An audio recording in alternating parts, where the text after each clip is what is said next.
Hey, man, get the band back on. Adam Curry, John C. Dvorak. It's Sunday, July 14th, 2019. This is your award-winning Gitmo Nation Media Assassination episode 1155. This is No Agenda. Hodling like a good maximalist should, and broadcasting live from the frontier of Austin, Texas, capital of the Drone Star State. In the morning, everybody, I'm Adam Curry. And from northern Silicon Valley, where it's Bastille Day. And nobody really cares, I don't think. I'm John C. Dvorak. It's Crackpot and Buzzkill in the morning. Well, that's not fair. We have at least 3 French listeners. So we do. Congratulations to you, French listeners. Those 3. those well, 3. Actually, if they're real French, today's the day, Bastille Day, that they go on vacation. Yes. And they're on vacation through the rest of July, August until September 1st. I know. Yeah. That's the life. That part of France is pretty good. I like what they do there. Did you see Macron with his military display? No, I did not. He had a guy on a hoverboard. So a soldier on and a hover. It wasn't just a hoverboard. Trump. Oh yeah. This is something Trump would have loved to have. This guy's flying right up over the Champs-Élysées. He's got his automatic rifle in his one hand. It's just a little board, and he's flying all over the place. Yeah, you've seen similar demonstrations maybe on YouTube, but I never expected to see it over the Champs-Élysées. That was good. I'm gonna have to go look that up. Yeah. Bastille Day is, of course, the original French Drain the Swamp Day, I guess. It was more than drain the swamp. It was chop off heads. Well, after they chopped the heads off, they had to drain. Don't do that here. They had to drain the swamp of the blood. The blood. Well, it's interesting you say that because something funny happened to me after the show on Thursday. And I don't know why. Somehow I realized. I think I even emailed you about this. I realized it's Bastille Day is Sunday, and then I'm thinking, Trump was messaging for weeks, like, it's starting on the 14th Sunday, we're going to do it. ICE raid's coming. Isn't he the guy that always says, I'm not going to tell anyone what I'm going to do. Hey, I'm not like Obama. I'm not going to have, I need the element of surprise. Or am I mistaken? Does he telegraph stuff all the time like this? There's a bunch of people that have made this observation, which leads me to believe this is another one of the feints, a scam. Well, so here's how my brain was working at the time. Remember, I'm just finished with the show. And I think, wait a minute. Bastille Day, that was the original Drain the Swamp Day. That's this Sunday. Here we have Trump messaging about stuff. And I thought to myself, hey, remember those hundreds of sealed indictments that we kept hearing about for years? Oh, yes. 40,000. Oh, I only heard about hundreds. I don't know about 40,000. I've heard about hundreds of 40,000 sealed indictments. Yeah, and I thought, of course, this is it. He's going to arrest all the pedophiles, and everyone will be thinking ice raids, and then he's going to go and bust the pedo bears. Yeah, you put that in the email, and it was an eye roller. So I sent that to Pachenik, my handler. Yes. And he calls me. He calls me Saturday. He says, well, Adam, and if you don't know who Steve Pachenik is, I think most people who are listening probably do. You people should look him up. It's Piezz, and you'll find his name. He has a resume that is quite impressive. Psychological operations, hostage negotiation. So he calls me up. He's my handler. I mean, I think we're pretty aware of it, which is good, because that way we don't get into too much trouble as long as we keep reminding ourselves. He says, Adam, well, congratulations. What, Steve? Well, you figured it out. Because I said, oh, wait a minute. You mean this actually goes to the FBI? Or he says, no. This goes all the way to Mossad. I said, oh, really? He says, yeah. He says, but there's a problem. So what's that? He says, you can't talk about it. I said, I can't talk about it. I said, no. You cannot do this because it will ruin your show. You will be branded an anti-Semite, and they will just pound you into oblivion. So instead, he says, I will make a video about it. So imagine my surprise when he made a video about it. Even more surprised when I saw the clips come in this morning that you saw the video and you actually, well, you're in my beat, but that's okay. You clipped it.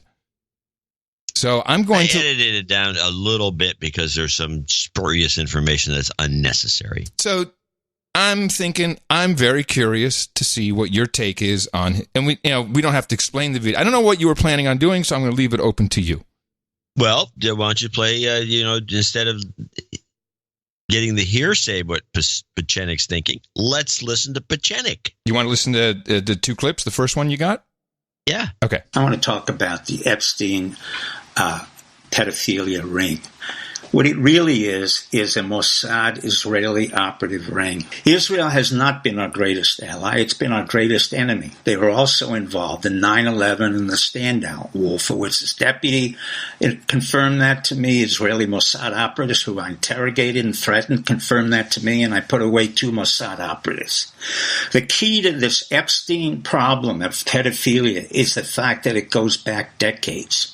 Jeff Epstein was picked out by the Mossad as the proper agent of influence because, number one, he was grandiose. 2, he had some intelligence but came from a poor Jewish background, had no real education, did not speak a foreign language, and was so narcissistic that they could manipulate him up and down and create a false front for him, which involved the fact that he had multi-million dollars or multi-billion dollars. He may have no money. It's not even relevant. But to make sure that Jeffrey Epstein was working properly, they had an operative from the Mossad who was named Maxwell, the daughter of Robert Maxwell, one of the greatest crooks in the world, who was an Israeli Mossad operative. When he died in 1991, he was either killed or he died. He was one of the biggest contributors to Israeli national security of anybody else. So his daughter was the control operative of Jeff Epstein. At the same time, we had Nexium in New York City, which was run by a non-Jew named Renier, but controlled by 2 Jewish women, the Bronfman family. And they, in turn, were propagating pedophilia. Now, why is pedophilia so lethal? From an intelligence point of view, from my point of view, as an intelligence operative and a counterintelligence operative, one of the most disgusting things that you can do in the intelligence world is to double you up or co-opt you through the use of a honey trap, but not only an adult honey trap, but a child. So when I heard this, when I was seeing him do this video, I thought, did he take my notes and just add to it?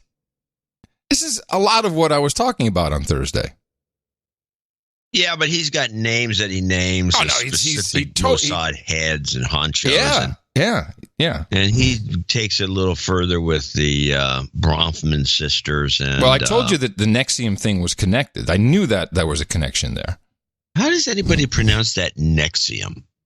It's kind of in a Haxor. So NXIVM, so it would be Nex, I, instead of the V, a U, Nexium. Yeah, it's cult stuff, man. I don't know. There's no other way to pronounce it. What I, as in listening to what he was saying, what I had missed or what I had completely incorrect was the hedge fund part about, like, hey, you got to send me some money and I'm going to blackmail you. That, of course, it makes no sense when you think that Wexner, the owner of Victoria's Secret and Express and L Brands, that he was what they traditionally call a front. So all he was is just sitting there, and maybe he was passing money off to Epstein. But even today, there's so many articles coming out saying whoever started this story that the guy's a billionaire. There's no evidence of that whatsoever, and that it was just pure blackmail for sexual deviance and sex crimes, which, if you think about it, we had Jimmy Savile, the BBC in the UK. A lot of the people who tried to uncover all of that by parliamentary order are now dead. Oops. That was horrific, with kids and orphanages and necrophilia and just unbelievable elitist crazy shit. But it happened. Then we have the Catholic Church with the clergy. Bishops knew. And this is no secret. Everyone agrees it actually happened, and lots of people knew, and no one's gone to jail. So for this to happen to a bunch of politicians and bankers, not so surprising. So what politicians and bankers did this happen to? Well, Bill Clinton for sure. I don't see Clinton in jail. Not yet.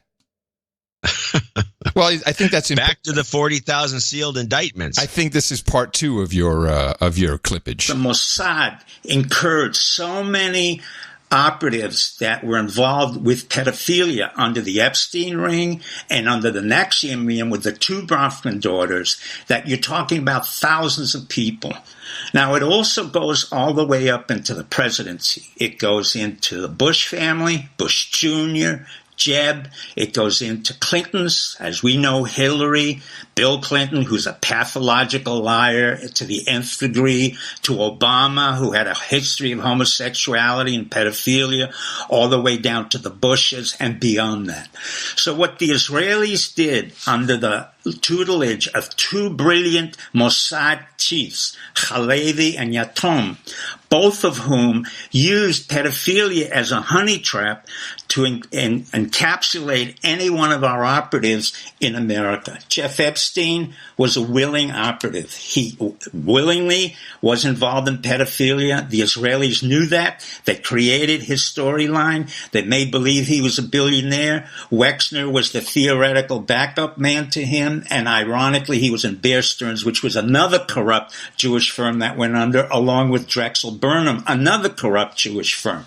So we have a lot of corruption here, which goes all the way back to 9/11, when we had Jews like Silverstein, who had the lease to the World Trade Center. We had Lowry, we had Lauder, and we had Eisenberg, all of whom were involved in the stand down and the false flag of 9/11.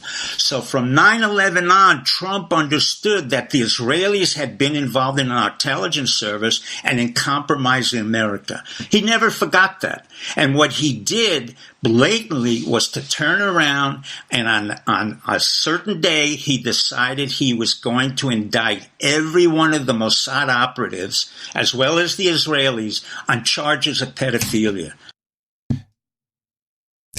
Yeah. Now, to answer your, I think, somewhat sarcastic question about what politicians, well, sarcasm, it was, yes, go on. There's been no priests arrested. No one was arrested in the BBC scandal with Jimmy Savile. So I'm not expecting. Well, Savile was dead. Yes, but I think it's pretty obvious that there were a lot of other names, just like this case. So yeah, most likely history shows nothing will happen. No one goes to jail. We don't learn anything else about any of this. That's very likely. Doesn't mean it isn't true.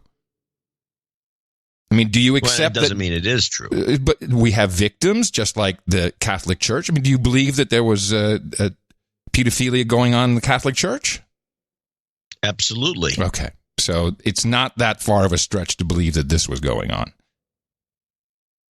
But I don't believe it was organized the way this is. I think the Catholic Church and stuff why do you think was random? Why do you think Pachenik would do this video if it's well, for one thing, I think he went well because you goaded him into it. Now he says he did this to protect us, but really me. He doesn't know you. He doesn't listen to the show.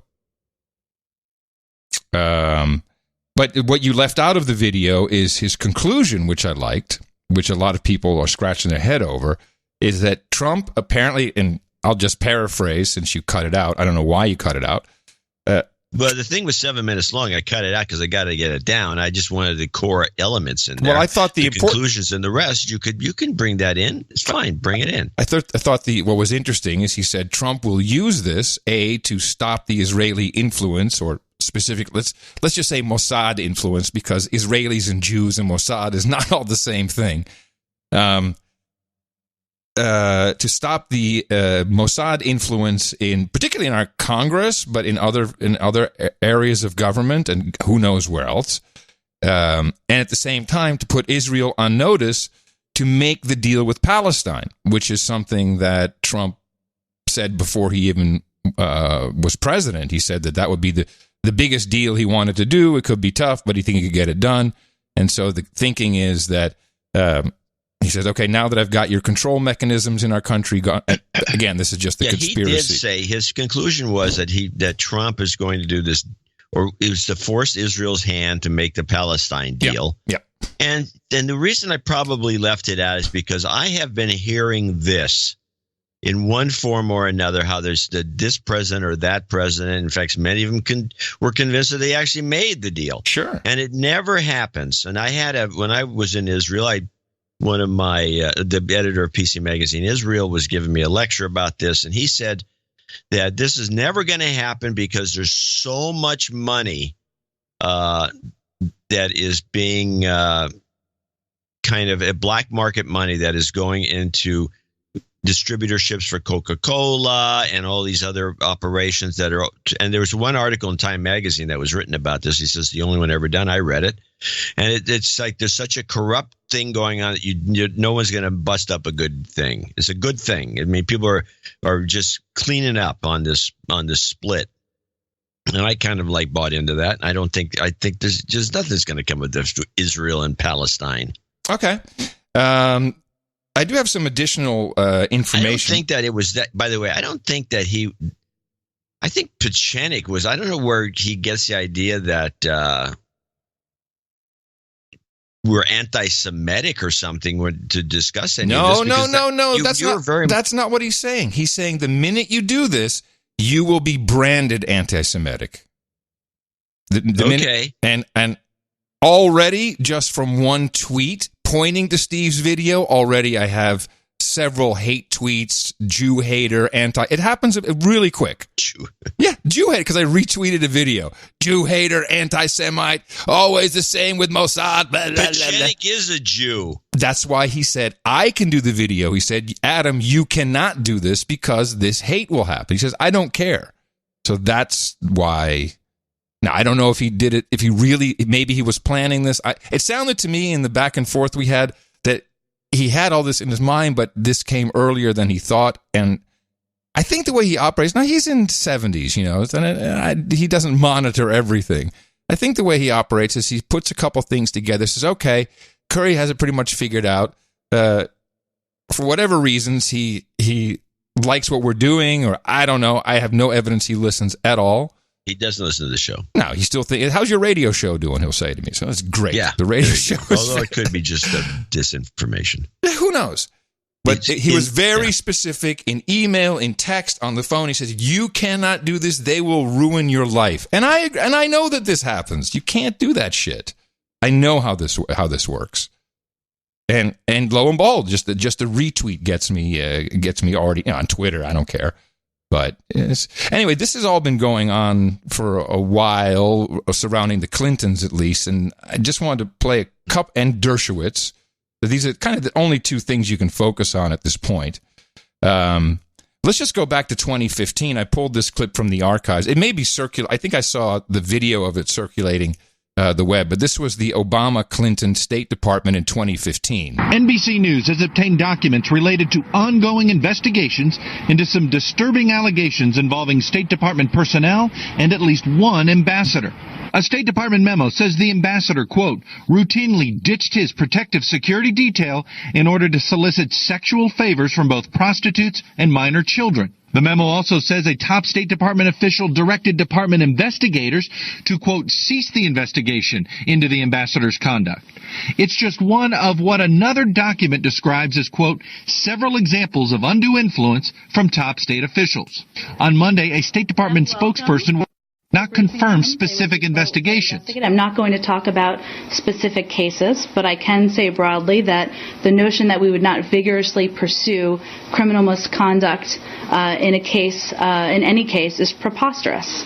A former investigator for the department's inspector general has complained to Congress and the media that the investigations have not been thorough because of the pressure from those high-level officials. We take every allegation of misconduct seriously, and we look into it. It was less than 6 months ago that another major internal investigation painted Hillary Clinton's State Department in a negative light. That scathing report on the failed diplomatic security procedures in the aftermath of the Benghazi attack.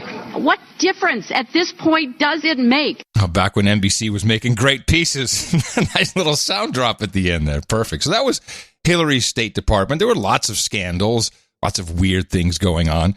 But even nuttier is this clip from Dershowitz. Now, he was implicated in this from the beginning. This is also from 2015. This is a classic example of the truth wants to come out. It always does. Listen to Alan Dershowitz. I will take action. I'm filing today a sworn affidavit denying categorically the truth. I'm seeking to intervene in the case. I am challenging her to file rape charges against me. I waive any statute of limitations, any immunity, because if she files a false rape charge against me, she goes to jail. The end result of this case should be she should go to jail, the lawyer should be disbarred, and everybody should understand that I am completely and totally innocent. Did you hear it? Yeah, denying the truth is something along those lines. Yes. I want to play that again. Hold on a second. I want to rewind. I mean, it's such an obvious one. I will take action. I'm filing today a sworn affidavit denying categorically the truth. Yeah.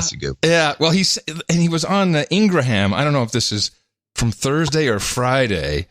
And he seems more nervous than he always seems a little jittery and a little odd, but now he seems pretty nervous, and he's really deflecting now away from Clinton. Well, it's just a 1-minute clip. This same woman who accused Bill Clinton and Al Gore and Tipper Gore of being on Jeffrey Epstein's island, and the reports of the Secret Service. Bill Clinton did go to the island, right? Yeah, Alan, Bill Clinton did. No, he was never on the. But he never went on the. He was never there ever. No, he was never there. He issued a statement the other day saying he was never on the island, and Secret Service records confirmed that he was never on the island. There was discrepancies, though, Alan. Wait. There was discrepancies on other matters with Bill Clinton. He said he was only on 2 flights, turns out, or 4. It turns out there were 6. I mean, he said Secret Service was always with him. It turns out they weren't always with him when he was on Epstein's plane. So I wouldn't throw yourself in with Bill Clinton on this.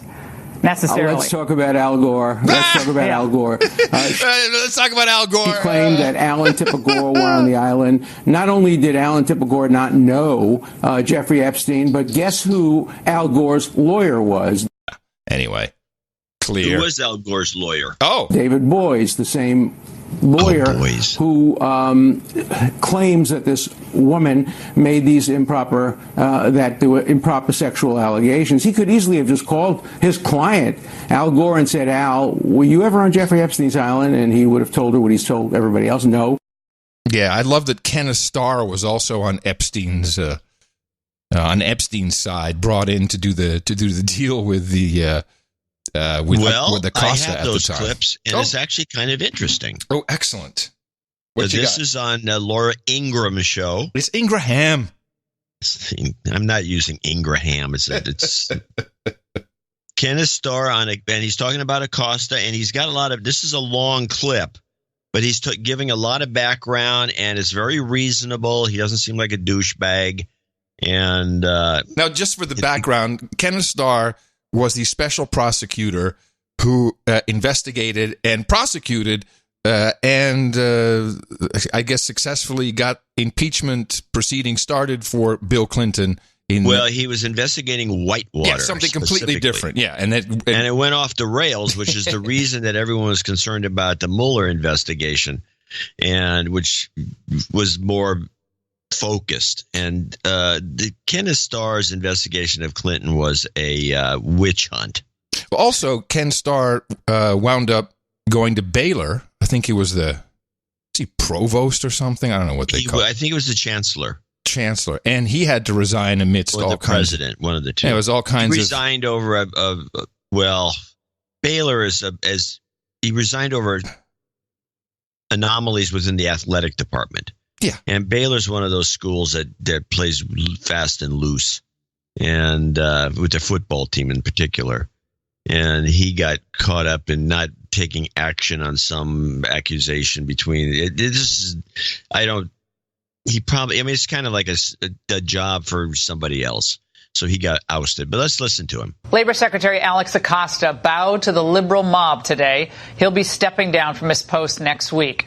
Now, Democrats blasted him over a secret plea deal that he cut with alleged child molester Jeff Epstein's legal team. And that was done while he was serving as U.S. attorney in Miami during the Bush administration, of course, over a decade ago.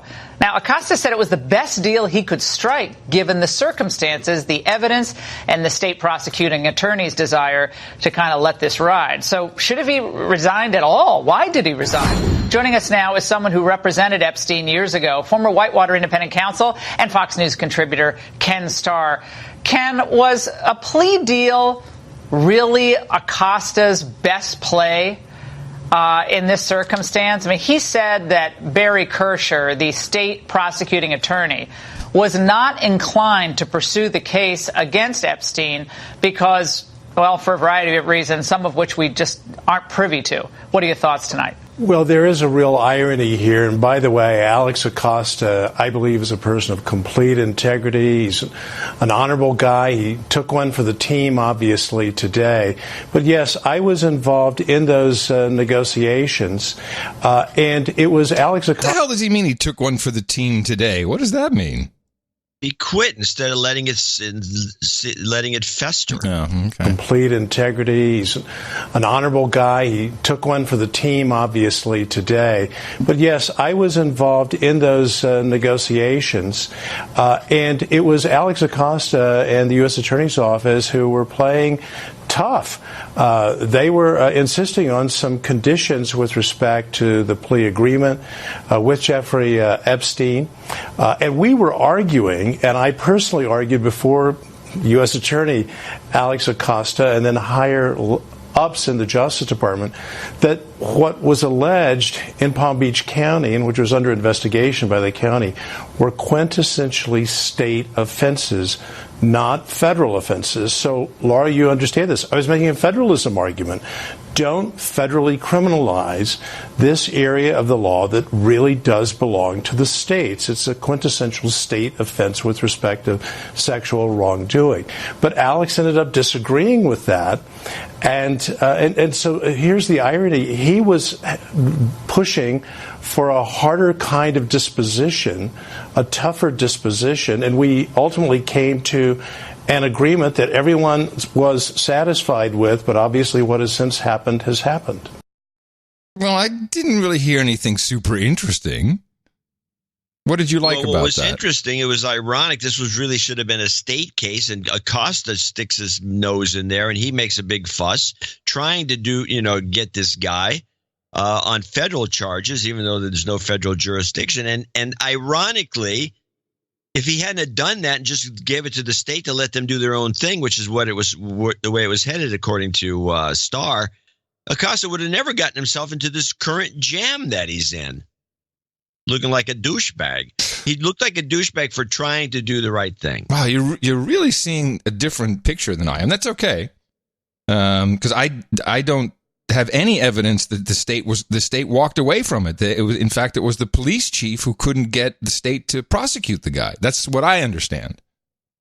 And that's when the point was, according to Starr, is that it wasn't a federal case, and Acosta made it one. Yeah. So now how is he the bad guy and a lightweight or a screw up or something, because he's actually pushing for more, stronger pushing against Epstein? That's the irony that is being pointed out here, is that Acosta's not the bad guy. No. And it was interesting when, because there was something that happened before Acosta resigned on Friday. And it was not your typical resignation. He was out on the lawn with the president, walking to the helicopter. It was not your typical thing. A lot of the typical words he would use, like great guy, he was great labor secretary. But what happened an hour before that? Did you even see the news? What happened when it comes to pedophilia? What happened? They arrested R.J. Kelly, and it was news. It all of a sudden it captured the news. Everyone was on it. It's like, and I said, oh well, there goes my thinking about Epstein, or this is the distraction I thought maybe. And within an hour later, boom, there's this highly unconventional resigning ceremony from Acosta. It's not how Trump typically does it. I don't think we have any example of a resignation like this. The way Yamiche, Sindor described it as she follows the Trump presidency close up. She says, or she theorizes, and I don't know where she gets this from, but it's an interesting idea, that Acosta was sent out first before he went out and gave his "I'm quitting" speech with Trump there. And it was a bit different, although we haven't been watching these things one after the other. She says that he was given the opportunity to go out there on his own press conference, or his apology tour, whatever it was. And if he performed well, then Trump would have insisted that he stay, but he didn't. He was a flop. And I like that take. He was a flop. Trump said, "Okay, you're out. You can resign." I like that take. Did. So all I'm saying is, just from my head's in a different place on this. That's okay. From my thinking, I'm like, actually, there's a couple events. Oh, there's the big distraction. And I remember, I'm still thinking today we're going to have hundreds of indictments instead of ICE raids. I haven't seen any ICE raids, so I don't know what's going on. But that's my thinking. It's like, here's the distraction. Let's move it all away from Epstein. Because the news immediately moved away. We have a celebrity. We've got a perp walk. We've got R. Kelly. And then it swings around in rapid succession right back to Acosta. And then to add insult to injury, when I'm thinking, this is the last night, tonight. Yeah, they're going to get ready. They're going to go arrest hundreds of indictments. Then we got a blackout in Manhattan, which could not have been more perfect if you want to have people slip out the back, or if you just want to distract again from whatever news. It was just an interesting thing, the blackout in Manhattan. Yeah, I had a second part of this clip I want to play. Yeah, sure. But after we do that, I want to read a note. I'm going to read this note before we play that about the blackout. This came through on Twitter or something, I guess through a laptop. And this is something I think you should you have some experience with. Meg Sarian writes, "Stuck on the 29th floor with no air conditioning in a fully glass apartment. It's been almost an hour. I'm losing my sanity. Send help." Linda C. responds, "Use the stairs." Meg responds to that, "The door to the stairs requires an electronic swipe. Once we get to the bottom, there is no way outside because there is no electricity. Also, there are no lights in the stairs." Oh yeah. Oh, and how about restaurants? They couldn't do any. Couldn't charge anybody anything. Because they don't know how to use Uber. cash. Nothing was working. And yes, this is the dependency on technology without clear thinking. Technology should be like a convenience over maybe the traditional ways of doing things. I mean, doors need keys. They don't need electronic swipes. No, you're absolutely right. It's hopefully we'll hear some more stories over the next few days of things that just did not work anymore. But for sure, it's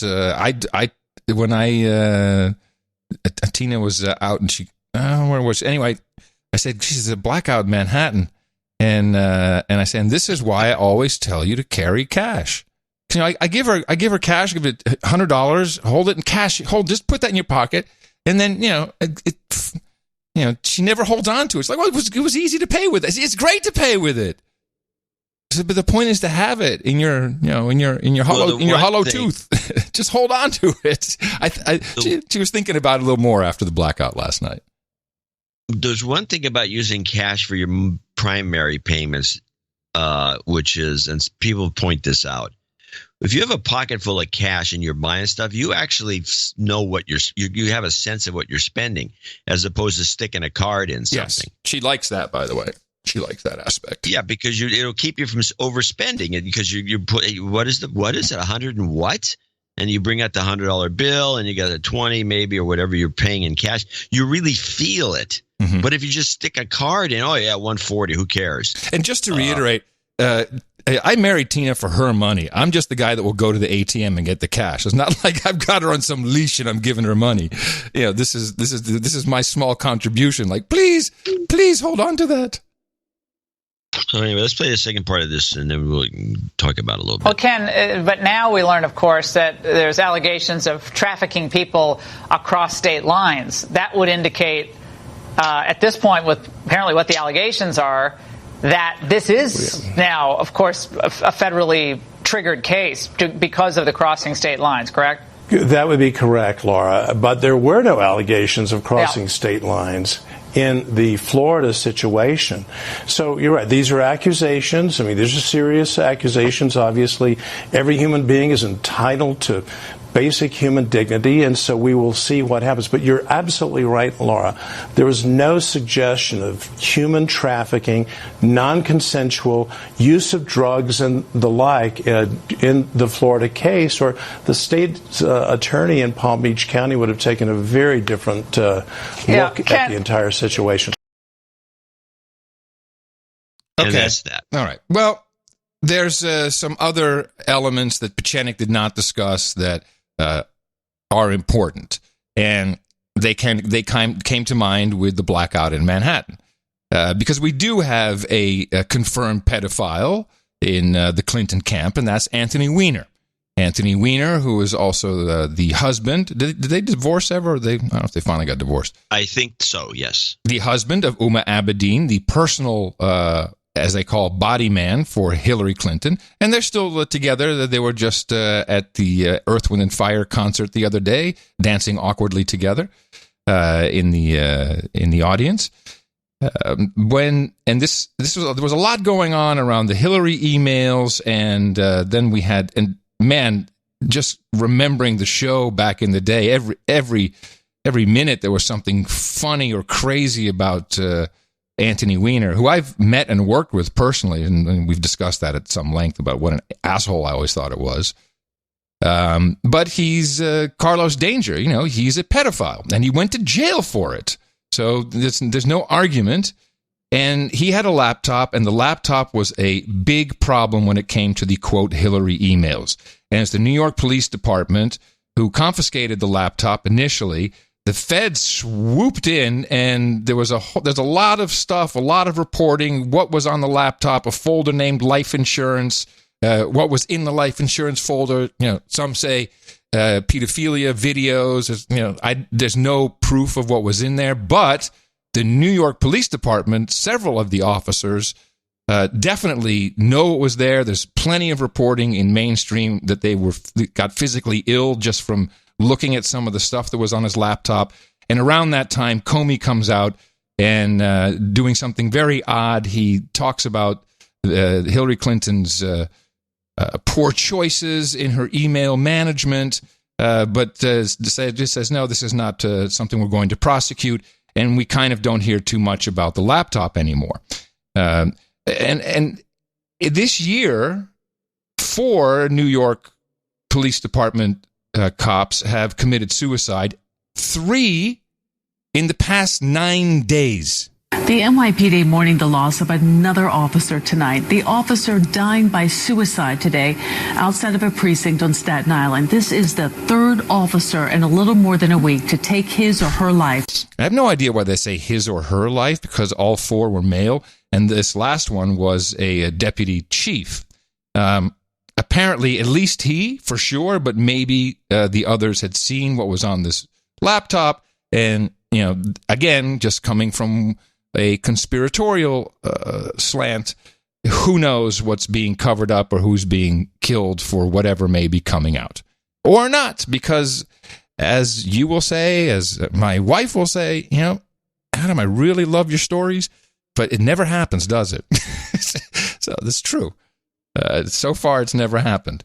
But, oh, man, it's not hard to draw these lines. Not hard at all. No, if you want to draw them. Yeah, well, that's what I do. I think it's personally impractical, but okay. It's not that hard. I like hard. listening to the theories. I think they're. I object to the guilt by association mechanism that it's always employed, which is somewhat bothersome. We don't know that all these people are horrible pedophiles, but their names keep cropping up, and this. So I'm always thinking it's smearing. It's a smear. Sure. It's a targeted smear for some reason and someone's doing it for a purpose, political usually. Mm-hmm. And I'm not.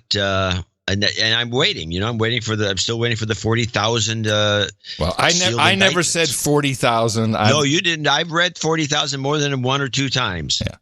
Well, the 40,000, mostly from the QAnon, now dead QAnon bullcrap disinformation operation.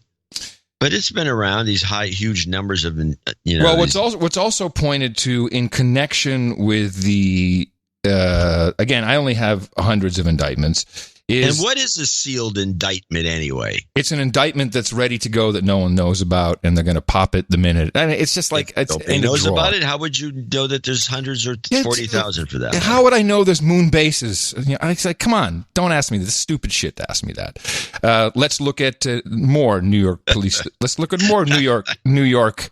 Bill de Blasio. Bill de Blasio's one of his employees. This was just this year, March 29th. The director of the Young Democrats of New York, the Manhattan Young Democrats, Jacob Schwartz, son of, I think, the elder Schwartz. Well, his dad was the New York counsel to Bernie Sanders' presidential campaign treasurer for, let me see, Cuomo.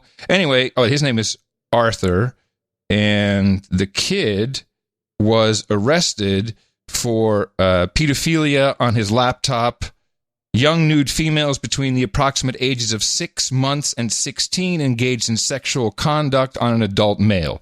It's just annoying that happens. It's just annoying that it's a Democrat, just annoying that it's in Manhattan, annoying that it's surrounding these people, so you can't draw too much from it.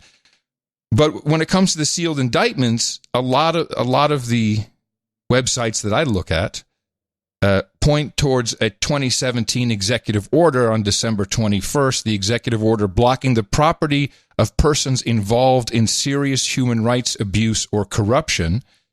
And what this essentially does is, if you are, I think you don't have to be convicted, but if you're arrested on charges, including the, let's see, I got to find this.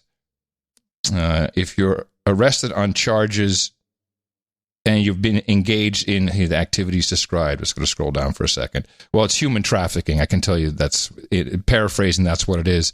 Then the U.S. government, by this executive order, not by law, but by the executive order, has the right to seize all your assets, all your property that we can get our hands on. And I remember reading in the latest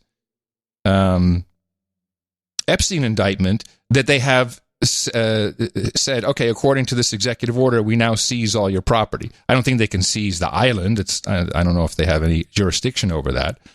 But that's kind of where those thousands or hundreds that I know of sealed indictments comes from, is from that executive order, which has now apparently been used, at least in this case, against or with the Epstein incarcerate or arrest and indictment.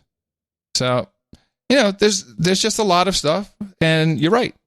I totally agree. I do not like just throwing names out there. But man, I have some experience in this area with anyone. If you're interested, go look up Dutroux, Dutroux, the Netherlands, Belgium. That's how ultimately the radio station I was working for got its license pulled, financing pulled, and virtually, not realistically, literally, but virtually burned to the ground after just talking to one journalist about one person who happened to be the Attorney General of the Netherlands at the time. So, it's all very annoying little things that all fit together. But we'll see. Yeah, we'll see. I do like that Pechenik confirmed my thinking and not yours. Well, I thought Pechenik was off the deep end on that and a number of other things he's done over the year. As far as he's concerned, Kamala Harris will be the nominee for the party, which seems unlikely. I haven't heard that one. And what's another? He had a couple of other. He's got a couple off the wall things that sometimes you have to wonder. Sure. Anyway, do I have anything else here? But are there any ICE raids yet? I think that's enough on this topic. Yes, but are there any ICE raids yet? This is what everyone's prepared. We have. Yeah, let me. Let's go to CBS New York and talk about some of these ICE, what the ICE raids are supposed to do. This is the ICE backgrounder from. If you're watching CBS local news, you'd be picking this up. President Trump says the crackdown is meant to remove criminals from the country. CBS 2's Dave Carlin has some reaction from local leaders. High anxiety in some neighborhoods where raids by Immigration and Customs Enforcement, or ICE, are believed to be coming Sunday. The possible wave of federal action in 10 major U.S. cities, including New York, focuses on criminals, said President Trump. They came in illegally. On Saturday, New York City leaders, including Council Speaker Corey Johnson, said those targeted by the dragnets should not open their doors to an agent who does not have a warrant. We want you to know your rights. Mayor Bill de Blasio again announced the raids will come without city support, including NYPD. The mayor sent out this tweet. If you or a loved one are approached by federal immigration enforcement in your home, on the street, or in public, remember, you have rights, and your city will help you fight for them. In a phone interview, Republican Congressman Peter King of Long Island told us something must be done about the estimated 11 million immigrants living in the country illegally. I believe these raids, well, nobody wants them. They're absolutely necessary. Everyone that ICE is going after, my understanding is they've already had their day in court. The judges have ordered them deported, so they have no right to be here in the country. Cardinal Dolan, Archbishop of New York, brought up the topic at this noon mass before the St. Francis Cabrini Shrine. He said staffers with Catholic Charities are working this weekend, answering hotline calls and providing outreach. We defend the right of a nation to make sure its borders are secure and its people are safe. But we also defend the right of people to be treated honestly, justice, and fairly. There is concern among religious leaders that when houses of worship become safe houses, they aren't necessarily set up properly to become extended living spaces. A sanctuary can't be limited to this particular building. Catholic Charities volunteer Fanny Gomez spent today spreading a message that help is available. To give them the rights to look at their paperwork and see what it is that they're missing in order to become residents. But she says getting information to those who may need it is complicated by the fact that many who fear ICE this weekend are hiding out inside their homes until the expected raids peak and die down. Yeah, what I kind of missed in that report is the $700 million that the Catholic Charities received in this latest round of border funding. Did they mention that in the piece anywhere? No, and that's a very excellent point, because he did mention the Catholic Charities, but he never mentioned the fact that it was part of the corrupt system. And he says, but a volunteer for the Catholic Charities, as if that's, the CEO of these outfits, they make $1 million a year. Yeah, but that's not these particular ICE raids, as was pointed out only, I think, on PBS or maybe at the regular NBC report. These are all part of a deportation order that now these people, as Peter King says, they've already had these are people that went to court. It was determined that they were in the country illegally, and they were given deportation orders. Mm-hmm. And so the idea is it's got nothing to do with I mean, I agree that should be mentioned, but the idea is we have a list of people that were told to report and get deported, and they've never showed back up. And that's what this is. And the concern is, well, somebody else might get mixed up in it. But this is not like just a random raid. It's not like, those old raids. No, but if you look at Twitter right now, the hashtag ICE raid. Let me see, ICE raid. Yeah, hashtag ICE raid is trending. Let's see, we have pictures of Nazis with Pence's head on it. Yeah. Walking past the wall. Court ordered. Yeah. Oh, yeah. This is not a random raid or just out of the blue. I mean, these people, this is out of control, the Twitter verse. Here's Pelosi, and just like Hillary Clinton and others, she was making sure you know your rights. But the thing she says in this 50-second clip in one of her press little conferences is really discouraging. An ICE deportation warrant is not the same as a search warrant. If that is the only document ICE brings to a home raid, agents do not have the legal right to enter a home. If ICE agents don't have a warrant signed by a judge, a person may refuse to open the door and let them in. An administrative order of removal from ICE or immigration authorities is simply not enough. Families belong together. Everyone in our country has rights. No. Many of these families are mixed status families. We pray that the president will think about this. I would say again. Hopefully it's again. Yes, everyone has rights. No, that's not true. You don't have the same rights if you're not a citizen. You can vote in a federal election, a general election. That's one right you don't have. You know, everybody has rights. No, it's not entirely true. Well, the thing again, I want to bring back in Pelosi in this clip. This is court-ordered deportations. It's like any deportation. It's like the situation, that you've experienced where somebody can't get into the country. Yeah. I mean, there's all these issues that are legal. They've been gone through. They went through the system, and these are court-ordered deportations, and they're made to look like they're not by the Democrats. Yep. I mean, they're making it look as though it's just random raids. Oh, let's go round up the people. Let's round them all up. And that's not the case in the least. And I think maybe one or two people reported it correctly. It's dangerous because it incites a lot of hatred. I guess some guy was throwing Molotov cocktails at an ICE detention center, and then they wound up shooting him and killing him. Now this is trending as he's the martyr. This is the start of the Civil War. The guy was a nutball. Yeah, well, I'm just telling you what's going on. What he was trying to light up a propane tank. There you go. Outside of a facility, which would have it would have killed him. But now, just to bring this to the heartstrings of America, there was it was two parts. It was very, very long yesterday. It was the migrant children border crossing hearing. Oh, won't somebody please think of the children? And I was kind of expecting, someone to get up there and talk about how, Pence and Trump personally had taken babies from wombs and incubators and thrown them on the ground and stomped on them. It was pretty damn close, actually. Did you see any of this? Because there was some very interesting stuff in it. Probably. Okay. I don't know. I've seen so much stuff. Well, this was Cummings, his panel. And, I actually have one back and forth on this. Well, I have a series, so just let me roll with this. You do. It started now. AOC, she had it all set up. Of course, she didn't have it set up. Her handlers, and she's slipping so badly that she isn't even pretending that she's doing the work. She isn't even pretending that these people are in her office anymore.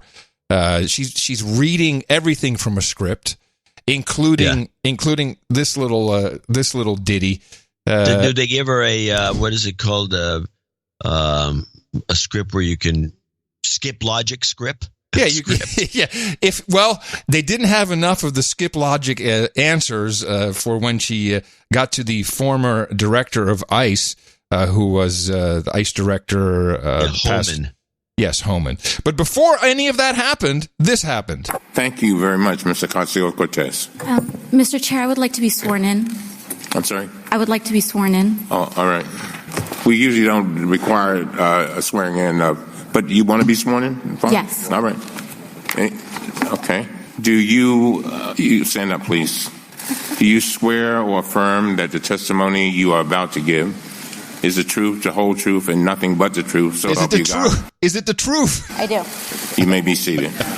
Let the record I'm glad you reflect caught this, because this is like weird. Well, there's a reason for it. Mr. Ocasio-Cortez answered in the affirmative. So the strategy was for her testimony now to be, she can always go back and say, I testified under oath that I saw women who were forced to drink out of toilets. I could not have lied about it.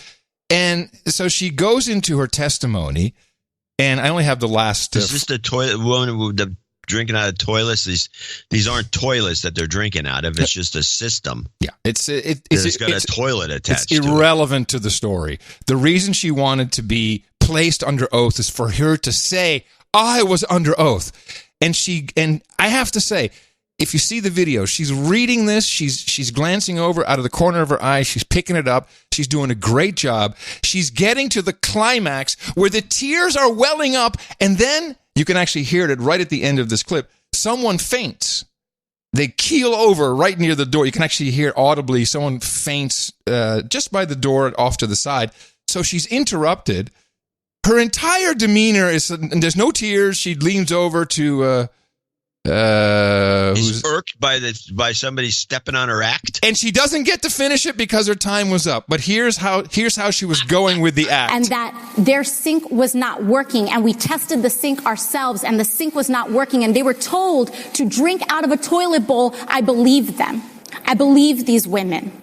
I believed the canker sores that I saw in their mouths because they were only allowed to be fed unnutritious food. I believed them when they said they were sleeping on concrete floors for 2 months. I believed them. And what was worse about this, Mr. Chairman, was the fact that there were American flags hanging all over these facilities, that children were being separated from their parents in front of an American flag, that women were being called these names under an American flag. We cannot allow for this. You can hear the American flag, the one she apparently hates.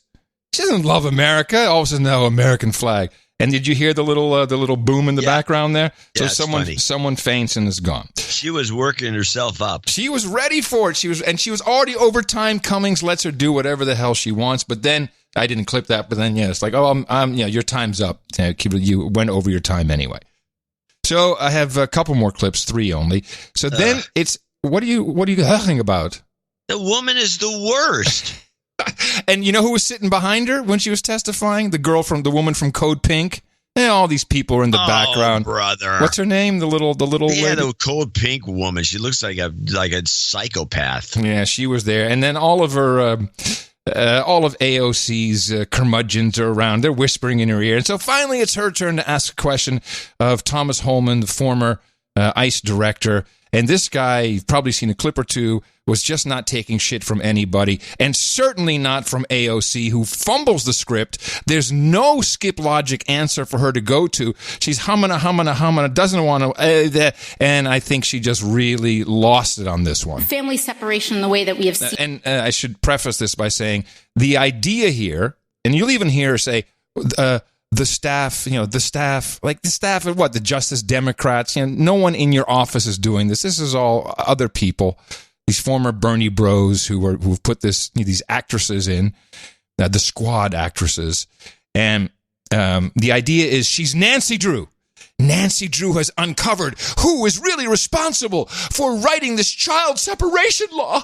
This is the man. Look at him. He couldn't be more white and more horrible looking. He looks like an oaf. He's like Shrek. Family separation, the way that we have seen it, where we take children away from their parents without due process, began last year under Secretary Kirstjen Nielsen. But I had to dig further, and our staff dug further. I had to dig further, and our staff, what do you mean our staff? Isn't it your staff? It's our staff, because this is an operation that she's just an actress for. I'll shut up. Nice catch on the began R. last I hate that. Year under Secretary Kirstjen Nielsen. But I had to dig further, and our staff dug further. But where did this start within the administration? She implemented it. And we found a memo. Dates back to April 20th. I can hear. Where did it start? Well, I'm Nancy Drew. I'm going to figure it out. I know exactly why you're the how she smacked her lips in satisfaction right in the middle of that? This is one of my favorite performances by her. It truly is a great performance. There's no doubt about it. And our staff dug further. But where did this start within the administration? She implemented it. And we found a memo. Dates back to April 23rd of 2018. Where there was an official recommendation to, quote, pursue prosecution of all amenable adults who cross our border, quote, illegally, even though this applied to legal asylum seekers in practice, including those presenting with a family unit between ports of entry in coordination with DOJ. Here is the memo that I would like to submit to the congressional record. April 23rd, 2018, subject increasing prosecutions of immigration violations. Without objection. And so I looked at this memo, and it seems like this is the source of it. Woo! And it seems as though, Mr. Holman, that you are the author. Hey, Scooby, I think we found them.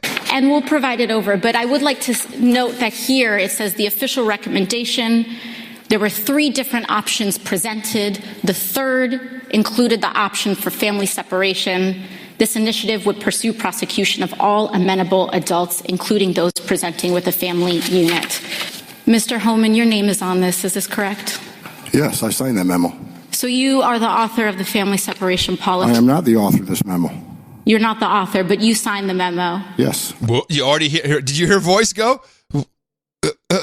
You're not the author, but you signed the memo. She expected to hear that he was the author.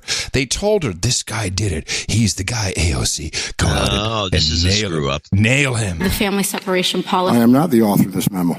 You're not the author, but you signed the memo. Yeah. The memo? A zero tolerance memo. So you provided the official recommendation to Secretary Nielsen on family for the United States to pursue family separation.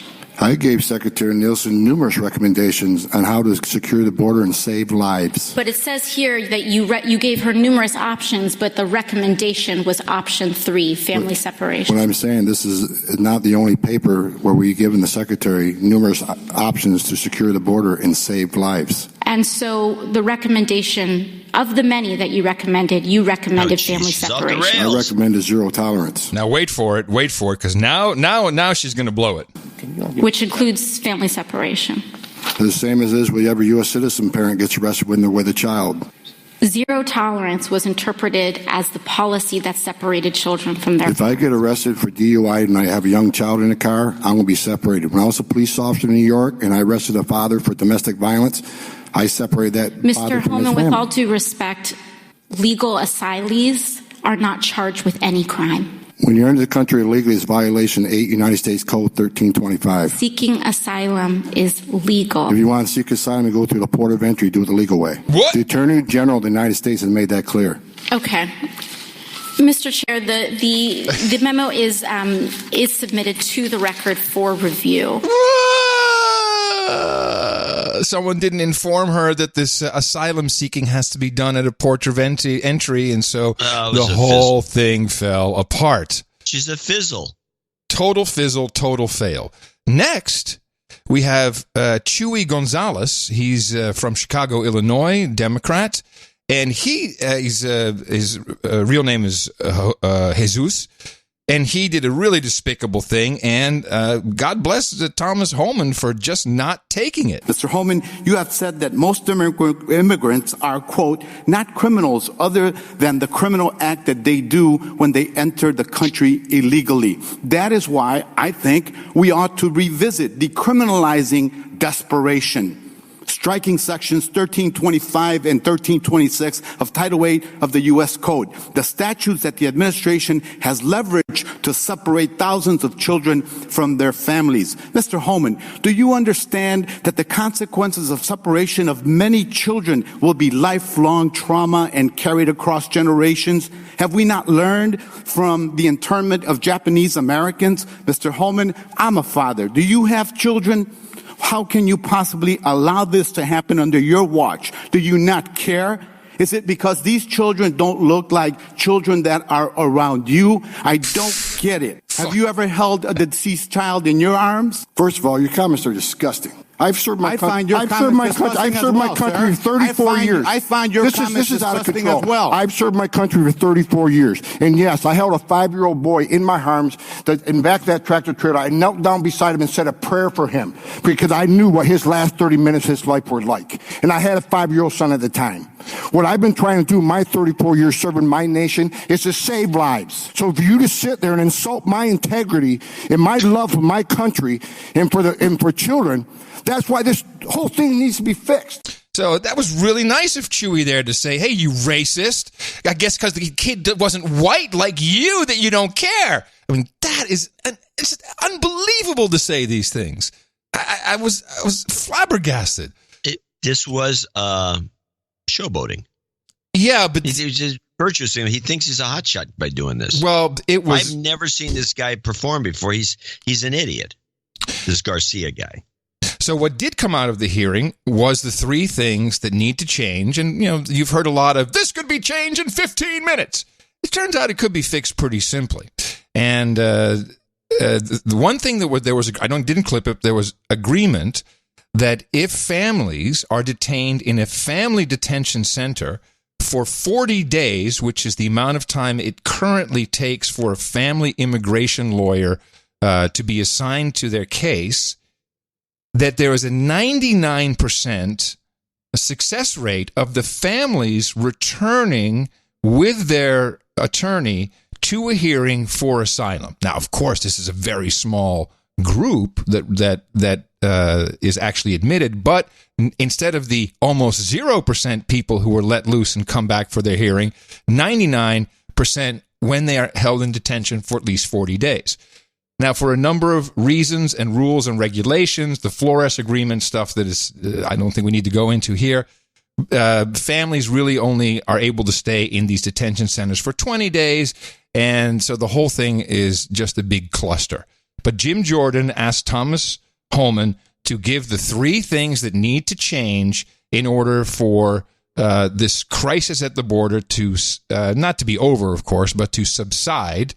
And the guy said it multiple times throughout this 4 or 5 hour session. So I just wanted to wrap up with that. It's pretty short. We're the ones that have to change the law. So give us that recommendation a fifth time, the three things that we got to do. If we would close the loopholes in the TVPRA where children in Central America are treated the same as children in Mexico. This I didn't know, that there's a difference in the status of children seeking asylum from Mexico versus other South American countries. But that seems to be a problem. If we would change the Flores settlement agreement so we can actually detain families in family setting long enough to see a judge and plead their case.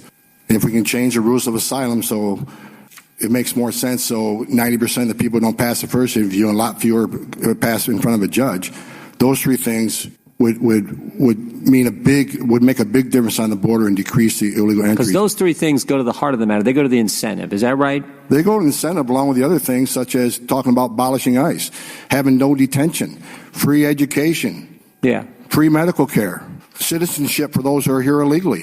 When you keep offering incentives for people to come, sanctuary cities, come to this country, you'll be protected from ICE. As long as you keep having this language, more people who are vulnerable people are going to keep trying to come. Those kind of statements made by Democrats in the United States Congress or in positions of influence in this country, they have an impact, don't they? They have a significant impact. There you go. And there it is. Stop talking like it's all going to be okay, and then these people will not come. So harsh, so un-American, Adam. Yes, I know. There's a theory going around on the right-wing talks, or maybe some other group. I can't remember where I got this from. I don't have a clip. I was looking for it. That Trump is leveraging this to the hilt because all the evidence shows that he's not deporting nearly half of what Obama did. Mm-hmm. And he wants to keep this thing going so he can use it as a campaign issue because he knows he's got the Democrats by the balls here, by the short hairs, as they'd like to say, because the public at large doesn't go for this. They're not all in on the sanctuary cities. They hate it. And they hate people like the ones who just ambushed. There was a little tete-a-tete with Biden.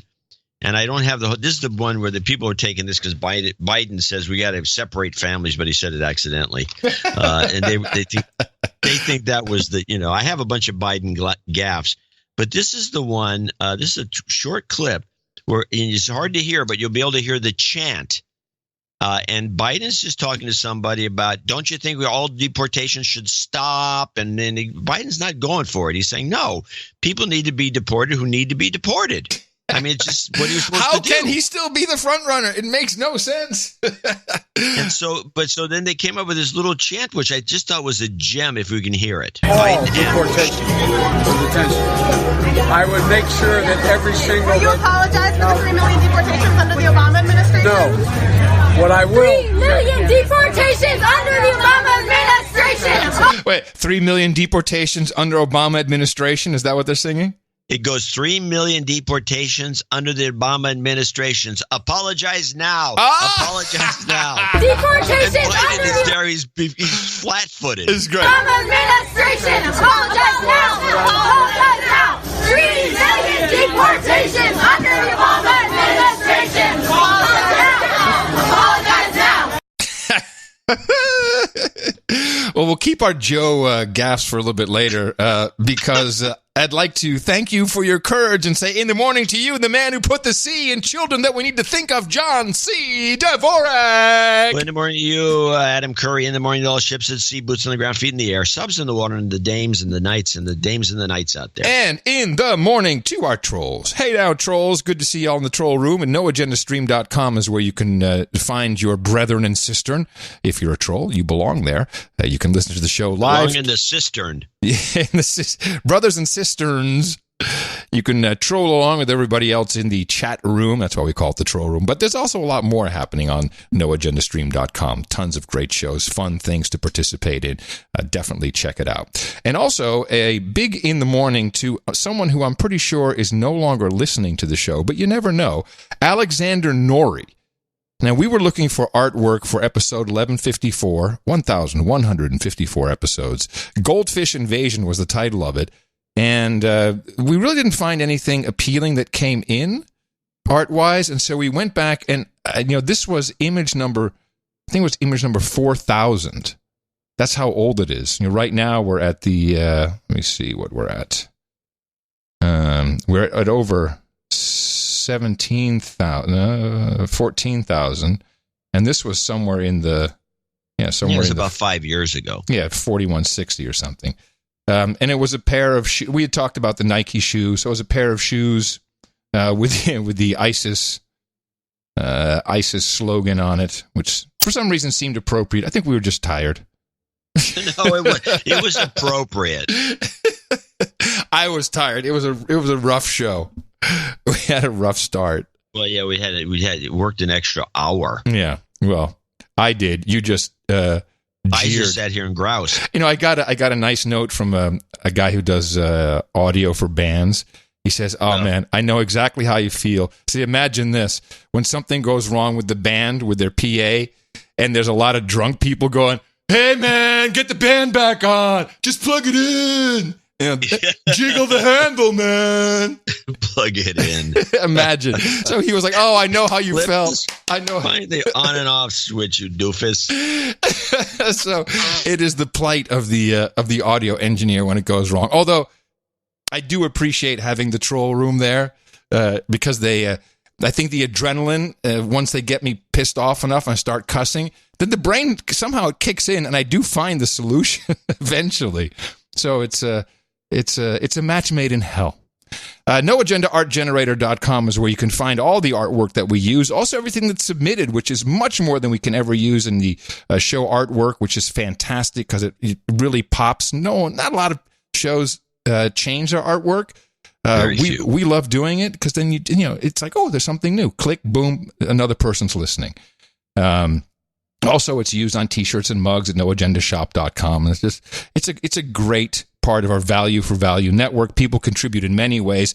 Luckily, many producers, especially the executives and associate executives, send us financial support, and we'd like to thank our top donors for today's episode. Yes, Doug and Sand Sailor. Is that right? Doug the Sand Sailor. Oh, Doug the Sand. What am I thinking? Mm-hmm. What am I reading? I don't know. Doug the Sand Sailor in Norfolk, Virginia, $480.48. He's a top donor, number one on the hit list. We have two executive producers. ITM, long time. And by the way, nobody donated the Bastille Day donation. Now, we had several donation options, and I think that's probably what did us in on this. We had Bastille Day. It's Mac and Cheese Day. It's Nude Day, which I'm celebrating. And it was also 33 times 33 plus 33 plus 33 is 1155. No, it just didn't see much of it. Well, the Bastille Day was the one. I mean, most of them were just open donations, except for the 33. We got 40 $33 donations. Oh, okay. Oh, that's not too bad. ITM, long time no love. John was right about some of the producers are out gallivanting about the country on trains for the summer. Yes, I did so the show prior to his mentioning it. he also, I guess, took a train ride on a nonstop from Virginia to Florida. A 12-hour trip took about 24, but I was able to, by the way, that again reminds me of the story of the train, or the cross-country train, Amtrak, that was 2 days late. Hey, do you know my neighbor, Steve? Told you about Steve? Steve. So, yeah, Steve. So we had him over the other night, and Steve told me that he took the Amtrak from Austin to Chicago. He says it was fantastic. He says it takes 21 hours. You get your own sleeping cabin with bunk beds. Yeah, you have to buy that. Yeah. Well, yeah, you buy it, of course. But it's your own little home, your own little house. They got 24 hours of food. It's got a TV set in it. He says TV. He was smoking his vape. You know, he said it was great. I got there 21 hours later, and he could stick his head up to the observation deck to look around. It's like, no, he says it's about the same as EasyJet, as Southwest. It's worth it. Yeah, except for the time. Now, it's something I remember one time I was in New York I was in Washington, D.C., and I had to go down to an event in Atlanta. And so I had to spend either another night and then take the airplane down to Atlanta, and I'd have to spend a night in the hotel, or I found that the Crescent, which is a famous train that runs from New York all the way down to New Orleans. Sounds like a commie train. The Crescent. Yes. And I could get on that thing in Washington, D.C. at Union Station, and it was a night train, so I could sleep on it, and I'd wake up the next day in Atlanta, so that I saved the cost of a hotel room and the airplane, and it was actually cheaper. There you go. There was really zero time difference in terms of when I would have got there and everything in between.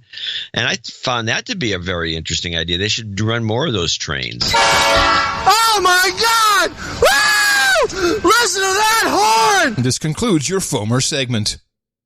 A 12-hour trip took about 24, but I was able to he continues. I was able to bring my car, and it was overnight, so it was well rested. What kind of train is he bringing his car on? It sounds like something in Europe. Clean, comfortable, and they do have those in Europe. And courteous, a pleasant experience and all, but because I got a stateroom they had was an absolute necessity for my son, pricey. Yeah. In addition to supporting the best podcast in the universe, humbly and selfishly beg for karma as I prepare for my final exam in immunology, taking for the second time. I am doing this online schooling, which is quite expensive and hard to follow. Yes. Yeah, I bet. The exams are proctored online for even more money. I don't think it's worth the money or effort. I'm an old, worn-out, busy, lazy, ADHD procrastinator. Hey, you could be a podcaster. What are you messing around with immunology you for? blew it. Yeah, that's but apparently podcasting for also you. a self-flagellant onanist in need of something to do as I see. What? No, as I was going, he's retiring from the Navy. I get it. Something to do as I approach my exodus from the Navy. I still have a handful. Don't read ahead. I still have a handful of years left, but I'm trying to keep my eyes on the prize while avoiding women because MGTOW. I have no idea of my accounting, but I am already a knight. $480.48 is 2 sets of 3 boobs. 33 somehow. Like an old Total Recall movie, but twice as good. And in honor of Nude Day, there you go. Yeah. As always, keep up the good work. Please karma for me and any Obama stutter song. Doug there's a bunch of those. Doug the Sand Sailor. Oh, I get it. On a ship in a shipyard. MGTOW, MGTOW, men going their own way. It's a movement that I think we've discussed. I've been watching you. No. Come on, where was I? No. Hey, listen, I love you back. You've got karma. I remember. It's a good one, right? Yeah, that's an excellent one. Thank you, Doug. Dennis Adams, 33333, and his one comment is ITM. Well, I guess we'll do this for him. Let me see. In the morning, por la mañana, le matin, a morgen. ITM to you. Danielle Williams in Mount Shasta, California, 22233, be associate executive producer. Couldn't miss the magic number 33 and Mac and Cheese Day donation opportunity. This donation will allow my smoking hot husband to join the knights and dames of the NA Roundtable. Please knight him Sir Jeff of the 5 Seasons. That's coming up. Thank you for your courage. Jingles, shut up, slave, and pew pew. How wonderful. That's so nice of you, Danielle. Well, of course, and we look forward to welcoming your man to the round table later on. Shut up, slave.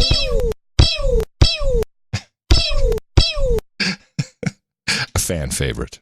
If you ever lose that clip, we can just do it. And no, I don't think so. It's so special. Pew, pew, pew, pew, pew, pew, pew, pew, pew. Ashley Byer in Louisville, Kentucky, 207-23. And she sent a note in. And she used 2 or 3 different pens to write. I'll try not to read ahead. ITM and TYFYC for all the hard work and hours you two put into when deconstructing. This is all written, by the way, so it's going to in deconstructing the media news stories. It is greatly appreciated. Please accept my donation of $207.23. I've listened for many years, and it has been a while since I've donated. I've had a monthly going on with a lot of 33s pop. Oh no, I said the reality is I've had a lot of 33s pop up in receipts. This happens a lot. It's called synchronicity. Looking at the time and nobody, these random numbers, so I figured it was time to donate. Recently, I meant is to get my. Oh, she meant to get her hearing checked since it started to deteriorate. And when looking at my MRI, the radiologist noticed abnormal blood vessels in my brain. Uh-oh. By accident, they found that I had something Maya disease, a rare cerebral disorder caused by narrowed arteries in the brain. And I had over the past few months has been that and a lot of tests and things to get this diagnosis correct. The No Agenda show has helped get me through many difficult times during my for the last few months. I found out I will need brain surgery on July 23rd. Oh boy! So I'm counting on the best podcast in the universe to help me during my recovery. I'm still working on my damehood, so hopefully this donation can help go towards fixing Adam's air conditioning. When was that? Oh, no, that was last weekend when it broke. Oh, it was last weekend? Yeah. Oh. Yeah. Living in the Ohio Valley in Kentucky, I know it's firsthand how hot and humid it can be. Please give me some recovering karma for on my way to the upcoming brain surgery. No, of course, and you need fingers crossed. Well, you need to check in with us. Let us know how it went. That's what needs to happen. Or have someone else let us know, please. Love and light to you both, Ashley Eisner Bayer. All right, everybody, let's give Ashley some big brain karma. You've got karma.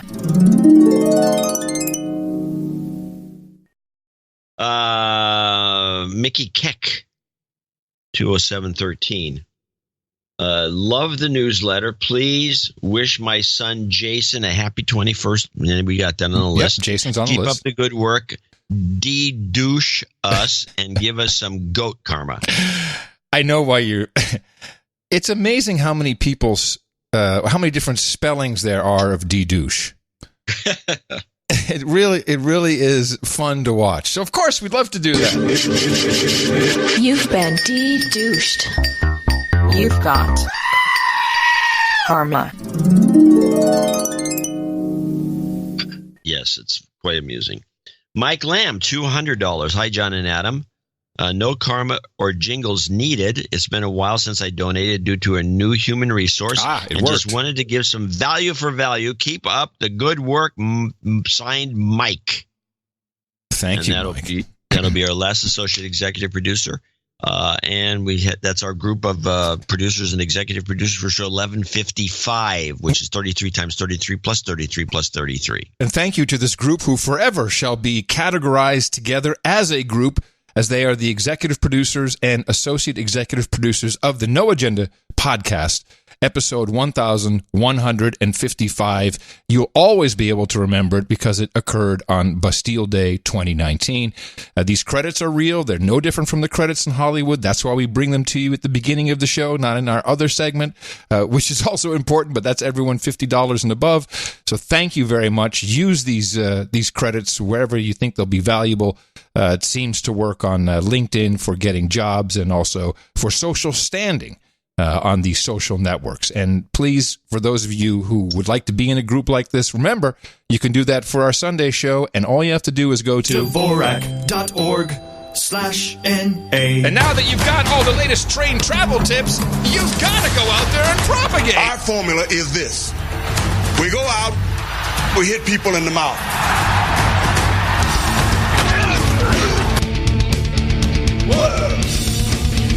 Order. Shut up, slave! Shut up, slave!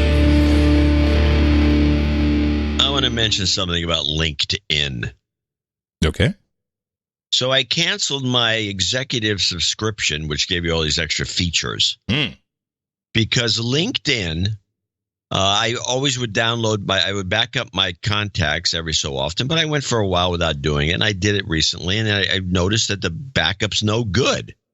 It just has names. There's no phone numbers. There's no addresses. There's nothing but names and maybe a company. That's it. Really? I used to always back them up, and I have the email addresses, which you could use. And if you wanted to go to another system, you want to say, oh, there's another computer. Data portability is what you're talking about.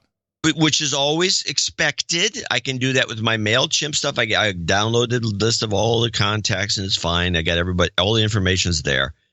Now, all of a sudden, out of the blue, LinkedIn doesn't give you anything more than just a bunch of names. Wow. I'm not paying extra money for anything from this operation if they're going to pull that scam. Okay. Where's my email addresses? Where's my portability? I don't see it. It's to download nothing. I might as well just, they have to go back into their system to get someone's email address when I have my own address book. Yeah, it's the Silicon Valley Roach Motel. No kidding. Yeah, that's how it goes. So they lost. I was paying too much anyway. My wife would go, what's this? I said, it's the LinkedIn thing. I find it usul. I am calling Mimi after the show and playing that for her. She'll be like, oh my God, he nailed it. So uncanny. That's my voice. I do it at the dinner table too. So, so now I'm right. She's right. I'm not spending money per month to give these guys for what? What am I getting? Funny thing, nothing. I never got a job from LinkedIn. Funny thing is, Mimi does all the expenses for the show. She'll call me up and say, why are you still using that? She gives me shit about using stuff. Stop doing that. Yeah. Oh, man. She keeps us on track. This one, I had it. I'm not, it's just not worth it. I'm not going to, I'm probably going to phase out and probably quit the whole thing eventually because it's just not a good system since Microsoft bought them. I think there are two Adam Curry accounts. One dates back to whenever that's first started. Maybe that was in the 90s still, late 90s. I guess, did they start then, LinkedIn, or did it start in the 2000s? I think they, well, maybe. I'm not sure. Maybe I'd have to look it up. For sure around 2005 it was there. But anyway, I just got so fed up with the thing and people building their profile. I'm like, I got no time for this. And I'm glad I didn't because it seems like you're only facilitating them. And, I'm not looking for a job, and I'm quite sure I will never get hired for a job anyway. All you got to do is listen to this show. I'm like, nope, you don't want that guy. Don't want him in the organization. So ever since I became a maximalist, I'm tracking the Bitcoins. It's been an interesting 2 weeks with a high of almost 14,000 today. Big drop down to the mid 10,000s. In fact, it's about 10,600 right now. Who knows what the reasons are? It does seem to go with the Fed's decisions or their implications. When the president says something, whenever there's a threat of perhaps not cutting interest rates as much as they say they might, if at all, Bitcoin seems to go up. When things seem to be going good with the United States, it seems to be the enemy of the United States or the United States dollar. But this did come up this week on the the Federal Reserve Board meeting notes, and the Fed chair, Jerome Powell, was asked a question about crypto and Bitcoin specifically in regards to the United States dollar and more. To return to the question that Senator Perdue had asked you about the impact of a cryptocurrency system on our reserve currency in the world, particularly in the United States reserve currency, which has, as you both indicated in your conversation, I think the United States has benefited from our currency being the world's reserve currency. If a cryptocurrency system were to become prevalent throughout the globe, would that diminish or remove the need for a reserve currency in the traditional sense? I think. And by the way, what an asinine, stupid question to ask. But okay, I whoever this was, I like that they ask it. In the traditional sense? I think things like that are possible, but we really haven't seen them. We haven't seen widespread adoption. I mean, Bitcoin is a good example. Really, almost no one uses Bitcoin for payments. They use it more as an alternative to gold, really. It's a store of value. It's a speculative store of value. Now, this is something that I've argued against for many years before I saw the light. And here's the chair of the Federal Reserve Board saying it's a store of value just like gold. Whoa! Like gold. So we don't have, and people, of course, have been talking about this since cryptocurrencies emerged. But we haven't seen it. But that's not to say we won't see it. And if we do see it, yes, you could see a return to an era in the United States where we had many different currencies and, in the so-called, I guess, national banking era. Now, that I found interesting, and I wanted to ask you about it, because the way I see it, if Bitcoin truly became the international system of trade, or anything for that matter, I'm pretty sure the guns would come out. There's no way... Certainly Trump will never let that happen. But do you know anything about this period when we had all kinds of different currencies in the United States? Well, yeah, that was everybody had pretty much their own state currencies. There was city currencies, there were bank currencies, and they were all over the place in the 1800s. I didn't know that in the U.S. we had a whole bunch of them. I didn't know that. Oh, there was a slew of them. They're very collectible. Well, I know we have the farmers market wooden nickels. We have that. It's money. It's cut out of wood. It's cool. Anyway, I am a maximalist. I do believe in Bitcoin. I think it already is a unit of trade. In you. I think it is a unit of international monetary trade and transfer because I'm using it as such. We'll see. But this is quite from where Bitcoin came from. This is quite a statement from this guy to say, it's kind of like gold. Like, whoa, all right, store of value. That's a first. Yeah, it is. Gold's up to $1,400 an ounce. Well, you recall that I had a whole bunch of gold at $700 and was saying buy gold, buy gold. Now, unfortunately, so you must have made out like a bandit. No. That was after the first divorce. It wasn't so great anymore. Oh, Nope, not very smart. It's all right. I'm a podcaster. Remember? So you listen to Kamala Harris every so often. You're a podcaster, and once in a while she gets on a roll. And it's like you don't hear it too often, but when she does, it's something to listen to. Here, listen to Kamala on a roll. I got a quiz for you. I want the real thing, ladies and gentlemen, not just superficial things. I want a Department of Children and Youth. I don't want to just talk about Medicare for all, although we need it. We need to talk about the chemical policies and the environmental policies and the food policies and the agricultural policies that are making us so sick. And I don't just want to talk about race-based policies, because if you just talk about race-based policies, you're leaving open the question of whose fault that is. We need reparations, and we need reparations because reparations do more than pay money. What? They are spiritual power. They are inherent mea culpa. culpa. They are an acknowledgement of a wrong that has been done, a debt that is owed, and a willingness to pay it. Whoa. And in addition to that, ladies and gentlemen, we need to do more than just endlessly prepare for war. And we need to do more than just say things like, we need to bring the boys home. We need to challenge the underlying forces that make all this darkness inevitable. We need to challenge the military-industrial complex. We need to talk about war as too big business. We need a Department of Peace. This can't be Kamala Harris. Who is this? Oh, I'm sorry. That was Marianne Williamson. Wow, the ADOS candidate. Holy crap. Yes. I'm sorry. Here's Kamala Harris in her normal. This is her being all fired up. This is Kamala in South Carolina. South Carolina. First of all, John, that was a really good one. And I'm sorry if I kind of blew your punchline, because I realize now that you were going to goad me along into believing that was her. But wow, Marianne Williamson, way to go. Yes, no, I was like, she has a cold or something. This doesn't sound like Kamala at all. Yeah, there was it was I good. Knew it was a close. It was going to be a close call on whether you'd catch it, but you caught it. Really, you should have. Well, I mean, I can't believe what she's saying, but to believe Marianne Williamson is now my new candidate. Well, she was before because of the candles. Now let me play Kamala. Let me play Kamala in South Carolina, because that's going to give you the here's contrast. What Kamala sounds like. The contrast. South Carolina. Girlfriend. Oh, it's good to be in the Palmetto State. Thank you all. Thank you. I just want to start by thanking you, South Carolina Democrats, because y'all have been holding it down. You've been doing what needs to get done. And it ain't easy. You make it look easy, but I know it's not. And I know that for everyone here, this is personal to you.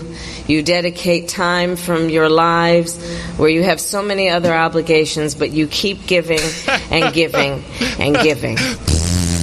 What a loser. I got to hear Marianne Williamson again. I'm sorry. This is my new candidate. I want the real thing, ladies and gentlemen, not just superficial things. I want a Department of Children and Youth. I don't want to just talk about Medicare for all, although we need it. We need to talk about the chemical policies and the environmental policies and the food policies and the agricultural policies that are making us so sick. And I don't just want to talk about race-based policies, because if you just talk about race-based policies, you're leaving open the question of whose fault that is. We need reparations, and we need reparations because reparations do more than pay money. They are spiritual power. They are inherent mea culpa. They are an acknowledgement of a wrong that has been done, a debt that is owed, and a willingness to pay it. And in addition to that, ladies and gentlemen, we need to do more than just endlessly prepare for war. And we need to do more than just say things like, we need to bring the boys home. We need to challenge the underlying forces that make all this darkness inevitable. We need to challenge the military-industrial complex. We need to talk about war as too big business. We need a Department of Peace. That's right. Let's get candles and bathwater, and let's vote for Sage. Now, I did pull from her thing, her ending it's a 3-second end of show ISO possibility, because I think it works at the end. And this is the way she finishes. This is the thanks you much clip. Thank you very, very, very much. Thank you. She's my new candidate. I'm all in on Marianne Williamson. I already liked her. I've already been a fan of some of her stuff. Not a fan of her first performance at the debate, but oh man, she's great when she's fired up. She's hitting all my buttons. Okay, well that was one opportunity for I want to go with the ISOs, so that's one of them, which I like. Yeah, I like it a lot. I think it's a good general one. That's a dynamite. I have the other one, which is not really good for the end of the show, but I thought was funny. This is part of the Biden gaffe collection. This is President Tump. President Tump. Yeah, I'm sure you have the whole collection. I have it too. Okay, there's a lot. And then the last one is the Cummins comment during that series of clips that you had, and this is the banging ISO. Okay, that's why I was banging. I think at end of show. Thank you very, very, very much. Thank you. I think that's the one. I mean, that's the way you end a show. Yeah. It's beautiful. Good night. I like the banging one, but it wouldn't be as good. Very funny. Oh, that's why I'm banging. You're banging. My neighbor just fired up his, what's that thing called? Jet? No. No, it's the, why can't I think of it? It's with a C. Blower. No, it's like the pickup truck. Mower. It's the pickup truck sedan. It's like the mafia car. He's got a glass pack muffler and everything. It's glass pack. Come on, what is that thing? It's El Camino. A motor. El Camino. Oh, yeah. He's got an El Camino? He's got a classic El Camino. Here, wow. let me turn off the noise gate. That's what he already left. Wait. What the mob used to use in the Bay Area. See if I can turn it off. Here we go. Used to drive El Caminos if you're in the mafia. Listen. Ooh, sounds good. That's the glass pack, baby. I have no idea what that means, but my dad used to say it all the time. Just glass pack muffler, it's the best. Do they even make those anymore? They probably do. Oh, nice though. El Camino, beautiful. You know who else? You know who loves Kamala Harris is Rosie O'Donnell. Although she really wants to vote for Elizabeth Warren. Your party, the Democratic Party. By the way, this was a 10-minute interview that Rosie O'Donnell did with the Cuomo kid. That Rosie is known for being a comedian. 10 minutes. She didn't crack a single smile, not a single joke, nothing funny at all. Most comedians are morose. Oh, yes, morose is a great descriptor. Your party, the Democratic Party. Where is its head versus its heart? Because you can't want Joe Biden and all of these ideas that are being pushed out by the persons in second, third, and fourth position currently in the polls at the same time. Where are you guys? I agree. I think that Joe Biden should say, I'm going to sit this one out. I'm going to be an elder statesman and I'm going to advise. And then whoever is the nominee, I think, should think about how to best use somebody with the experience that Joe Biden has in all these years of politics. But he's not the future of the Democratic Party. And I think we have now until we get a nominee to figure out who that person is. And in my opinion, it's either Elizabeth Warren or Kamala Harris. Well, you backed Warren, yes. Right? Is that fixed? Or are you open to either one being the Warren or Harris? Now listen to this. Rosie's in. Yes, that either one of them, I would be very thrilled to stand behind. I'm really for Elizabeth Warren. I think her plans that she has for just about everything and all that she did with the big banks and corporate. Yeah, think long and hard, Rosie, because she didn't do shit. Shakedowns. She was a leader in so many ways and still is. And I think she's formidable against Trump and all of the money that she's raised from non-lobbyists. Mm-hmm. You know, it's pretty astounding to me what she's been able to do. Nothing. I still get robocalls. Oh, all these things. Her leadership, and I can't come up with a single example. But no, she's done nothing. Now that you mentioned Cuomo. Uh-oh. He also had on Bill Maher. Oh, boy. And Bill Maher is obviously all in for Biden. So we have a little battle here. The Democrats have a huge field. Yeah. Oh. What do you see in the field? Well, first of all, too many people is what I see in the field. That alone looks silly when you have 23, 24 people. And some of them are, I don't even know what their raison d'etre is for running. I've asked them. They've been on the show. I'm like, why you? Right off the bat, we're stumped. You know. Do you believe that if you have so many, that means you have nobody? Well, I just think, look, Donald Trump should have been someone who made the Democrats go, wow, we got to get serious now. We got to cut out all the nonsense that made us lose the election last time. And I don't think I've seen that so far. The midterms didn't mean the that for identity you? Politics and the cutting each other up. Obama said about a month ago, he said, circular firing squad. He invoked that phrase about the Democrats. You'd think with Donald Trump as president and the existential state we're in this country, that they would not need to have that warning be given. But, you know, I hope Obama does that again. Now, he is the one person who has the, the authority, both as the ex-president and as a rather beloved president of recent vintage, who can do that, who can knock Democrats' heads together and say, look, we've got to get serious. Stop carping at each other. Joe Biden, for example, the whole thing with the kissing the back of the head and the Eskimo kisses. And look, who cares? cares?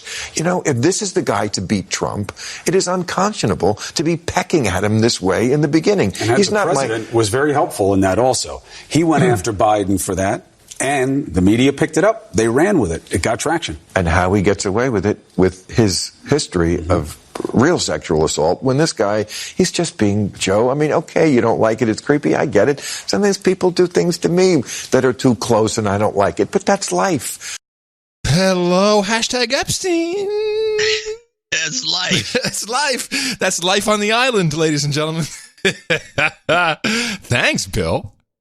Now he's all in with Biden, and he doesn't like anything, but saying anything about it. I've been talking about this at the dinner table about what's going to have to happen, and because I mentioned this, I think in one of the shows, and I may have said something on the tweeters that they're going to have to dope Joe up. Well, they did for the next next debate.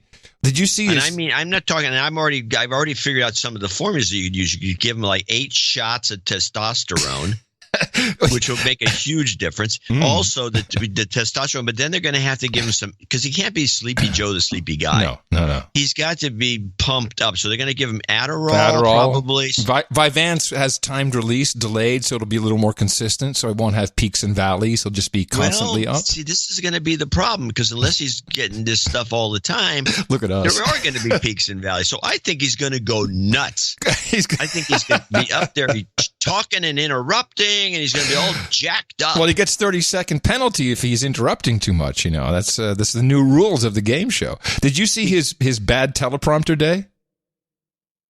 No. My God! Oh, poor Joe. Now, I think that this is a combo of all of what you just said, him not having that, and a rough prompter day, and sometimes you just have a rough reading day.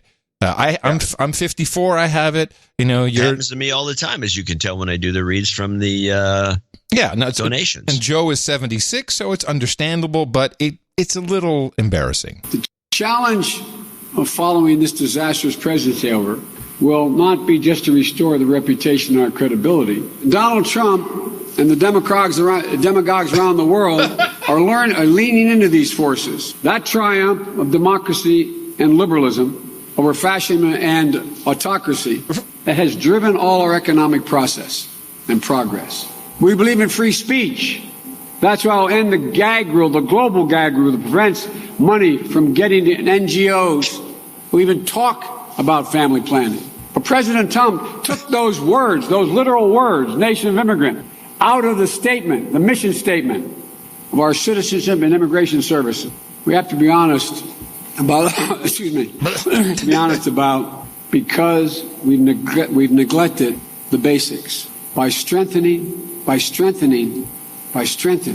Folks, we're virtually energy independent. No, I think what's happening is the prompter is not going to the next page. I am not seeing it that way. Well, wait. After he does the strengthening, then he's waiting for the next word, what to call Trump. Listen. Neglected the basics. By strengthening. Folks, we're virtually energy independent. He has, I don't know how to say it, he's alienated us from the very democratic. That to me sounds like he has, I don't know how to say it because the next word isn't on the screen. Alienated. I don't know how to say it, he's alienated us from the very democratic allies we need most. And partnerships built on coercion to take on non-traditional threats like weaponized corruption. We cannot be a credible voice on the proliferation of nuclear security and on proliferation of nuclear security. We'll look for enforceable commitments. They'll produce emissions, reduce emissions. Please clap. Poor Joe. I hate seeing a fellow podcaster struggle like that. Well, he's it sounds more like he was probably, had a couple. Really? And was mispronouncing a lot of stuff and kept saying things like proliferation of nuclear security. What is that? It may have been a prompter issue. Felt like it to me. Maybe a combo deal here. It was definitely a confluence of horrible things happening to him at once. Hey, but I think may have had a couple in the couple of couple of those. Yeah. At least he's not Angela Merkel. We forgot to mention this on the Thursday show, whatever. What day is it today? Sunday. I'm all confused. She had the shakes again. Third time. Yeah. And now most Germans are saying, that's really, her health, it's just a personal issue. We should stop reporting on it. Okay. Well, you don't have to report. All you have to do is just watch her. But it looks bad. She's got a neurological condition, it seems to me. That's what most pros are saying it looks like. Something in her brain. And that's maybe the same thing that let her opened up the borders and took away and removed nuclear energy. And she's got a tumor. I feel bad for her, but people of Germany, what are you thinking? And German, hey, where are German producers? What's the boots on the ground? What are people really thinking about this? What are they saying? What's the word? Yeah, we have German producers. We've got quite a few of them. Where's Eric? Hogel.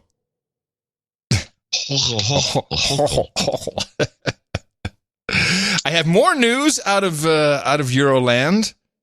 That's right, everybody. Right after that flying hoverboard. Space Force. Yes. Le Force d'Espace. As Emmanuel Macron announces, France will now have a Space Force. We need a French version of the T-shirt, No Agenda Shop. So they're getting a Space Command. The same idea. I think they may be folding it under the Air Force. But France is going to have a Space Force. I hope they laugh as hard as they did at Trump when he came out with Space Force. Because it's just too crazy. It's just too funny. But that does bring me to our 50th anniversary of the moon landing. A lot has been said about the moon landing. I think my stance is well known. I do not believe that initial landing was real. The real problem for NASA is the missing tapes. And what kind of rekindled my interest in the story is the notion that the tapes were found. An intern had the tapes, and the intern is going to auction these off at Christie's, millions of dollars for the lost moon landing tapes. And they showed 3 tapes. And these are the 2-inch forehead Ampex tapes. Well, I can tell you with quite a lot of authority that these are not the original tapes, has nothing to do with the original tapes. They're not even the same format as the tapes. It's a complete bullshit hoax. And anyone who buys them for $1 million is an idiot. Because I found something I'd never seen before. 10 years ago, on the 40th anniversary, they redid the moon landing video. And the moon landing video was, when I said redid, it means that they enhanced what they had. And this was done by Lowry Digital. Lowry Digital, unfortunately for them, is a Hollywood company. They do a lot of 3D stuff for big budget movies. They cleaned up a lot of the Titanic footage and Avatar, work with James Cameron a lot. It's quite an established operation. Pros. Yeah, pros. It's sad that it's Hollywood pros because that only fuels the conspiracy theories. Who else obviously is going to do it, though? Come on.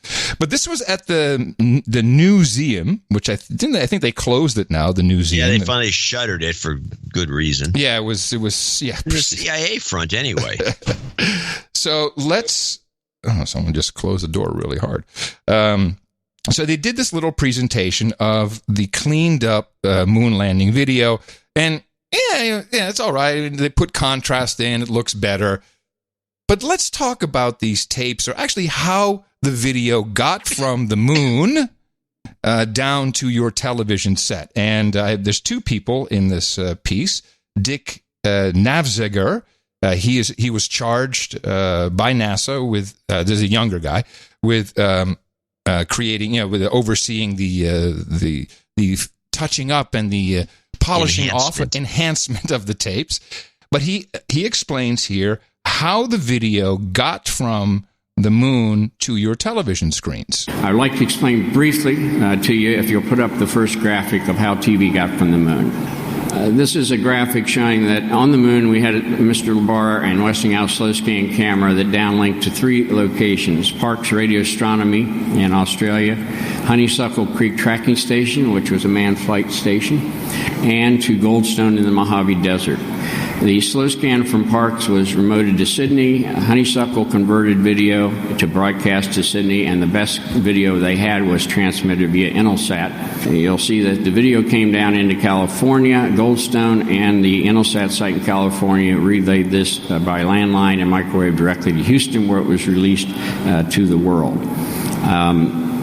This video, originally before conversion for formats that could be viewed by the world, was called Slow Scan, was recorded on 14-track tapes, and was considered just a track of telemetry. Also, there has been some questions about the Slow Scan search and what we're looking for. We're looking for the original Slow Scan video, which we all know has a higher quality than the converted by the nature of the state of the art in that year, 1969. We are not looking for video that hasn't been seen.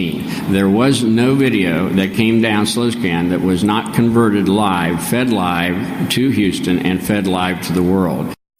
So, this is very interesting. The way it worked is they had a slow scan TV, 10 frames a second, 320 lines, that they broadcast from the moon. It was then received by 3 different stations, including Honeysuckle, whatever it was in Australia, I think it was Park, Utah. It's 2 other stations in the U.S. Now, this slow scan, which that really caught my interest because I've done SSTV broadcast, slow scan TV broadcast, ham radio, which is not the same transmission, the same type of transmission, but it's the same encoding technology essentially for slow scan video, and this is the reason for the ghosting that you see, because it's you can't move too fast because it's as the name implies, slow scan. The real problem was that it had to be converted in order to put on the television or the quality of television at the time. So it needed to be up-converted from those 10 frames, so you're repeating a lot of information. And the way they did it was optically. So you had a slow scan camera, broadcast, and crazy. I mean, they FM modulation, and it was only 3 kilohertz bandwidth, strangely enough. And they would they receive that, it would play on a slow scan television, which does give a pretty decent image, even the 10 frames. And they had a TV camera on the slow scan screen to capture that image and then send it back to Houston. And then it was eventually sent off to the networks to be put on live on television. Except Australia, they broadcast it directly from their Honeysuckle station. Now, so this was a live television event. It was recorded, so they claim. And the recording was done on these huge 1-inch Memorex reels with 14 different tracks. This is where the lost telemetry comes from, because the telemetry is on the 13 other tracks. It's talked about in this next clip. And one track, again, only 3 kilohertz worth of bandwidth, which is very, very, very small, was used for the slow scan video recording. He's going to talk about, he had a copy of the tape there with him.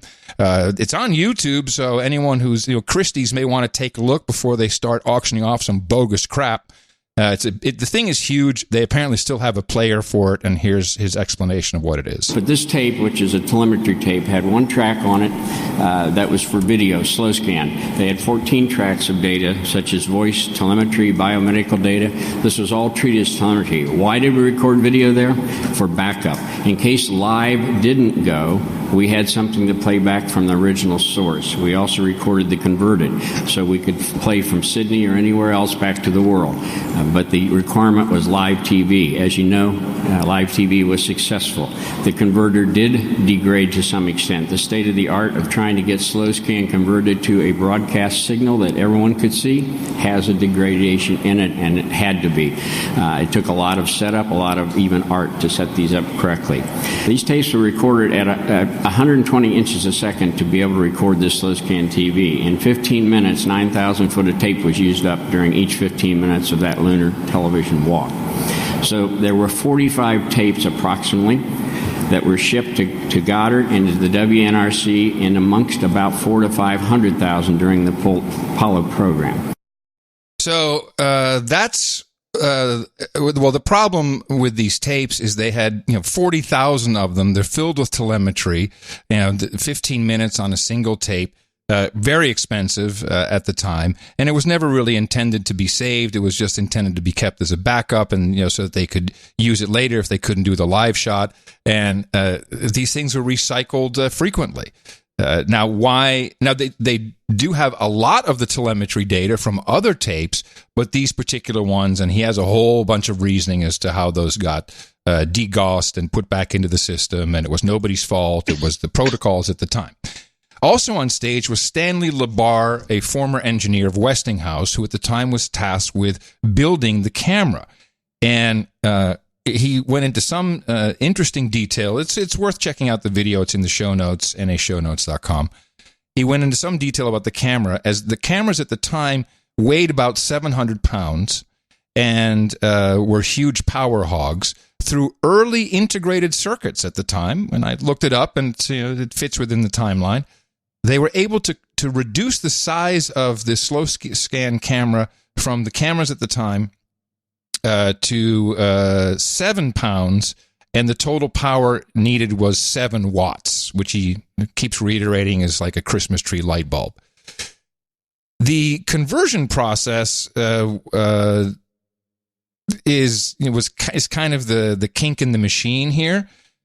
But worse is that Stanley was asked to speak at this event, and he talks about his experience, and he was unhappy with the way it went. Now, Stanley at this point is he's I think 86, and listen to what he said and how his brief comment kind of ends oddly and then is just done. This moment in time was historical, and that I would remember it for my lifetime. And I have. When Armstrong came out on the porch, he pulled a D-ring which opened a door, a large door, that had the camera mounted on it.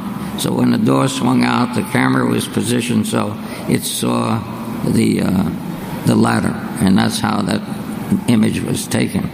There was a great deal of concern. Although we were totally elated, the camera worked, but what we saw at that point was rather disturbing because it was not what we had simulated, and we knew we had a problem.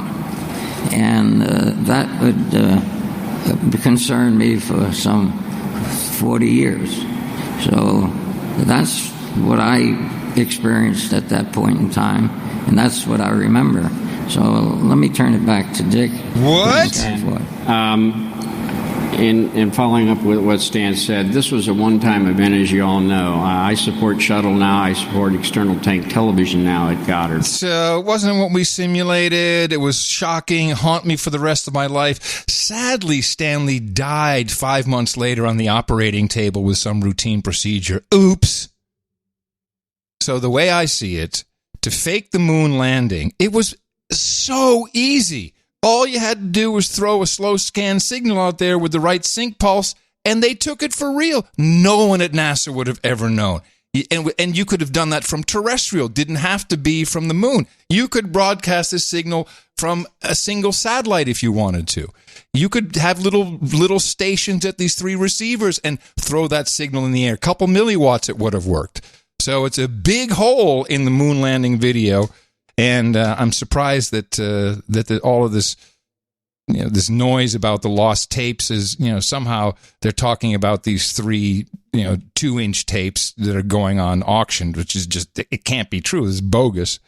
So I think that this is definitively shows that the smoking gun is in the transmission of the slow scan TV from the so-called moon, which wasn't what they simulated. This would haunt him for the rest of his life, which was only 5 months after that. What do you think, what was the difference? We saw the slow scan that they produced, I think he says there was something. It wasn't like what we had worked on in the lab. I think he looked at whatever was coming through the conversion. There's a guy standing there. I mean, what do you think it was? No, I think that lizard. Nice. I think he saw that it could not have been his camera. That it wasn't his 10-frame 320. Again, that's the proof we don't have. We don't have the actual proof that it was 10-frame 320-line slow scan TV. I think that's what he was seeing. Like, well, because they received, it's a different clip, which I don't have. They received the pulse signal, but they were not receiving it there. It was received at these other stations. And so I think that he looked at that and went, that's not coming from the camera that I built.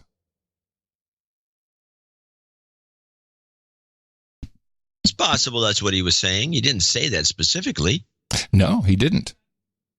But you heard what he does say. Yeah. Well, there you have it. I don't know what that means, but it doesn't really mean. It doesn't mean anything other than, for sure, these tapes that are going on auction have nothing to do with the actual lost tapes. Especially if it's an Ampex 2-inch tape, because it sounds to me as though they ran. Because a friend of mine back in the very famous inventor Steve Beck, he was always inventing all kinds of stuff, and he was showing me slow scan TV on a cassette recorder, the little bitty cassettes, the little Norelcos. Sure. And he had a slow scan system set up that could record on that tape. Yep. Now you could do so much. And it was kind of cool. And I'm thinking, if this was what the way he's describing as telemetry, 14 or 13 tracks of telemetry and 1 track of slow scan, that doesn't sound like a helical or that spinning heads thing that Ampex does. It sounds like some special gear that and in fact, there's so many tapes. This had to just be a linear recording. Correct. Well, if that's a linear recording, then those tapes that these guys have can't ever be looked at. You have to have that one piece of specialized gear. Yes. Well, apparently they have one machine that can play back, and they have retrieved these telemetry tapes, which is the big 1-inch Memorex reels, and they have been able to get telemetry data off of it, but they don't have the telemetry data tape that includes that 14th track of video, and so they really don't know. It wouldn't be marked anyway, or it wasn't at the time. So they've gone through everything they have, and those are missing.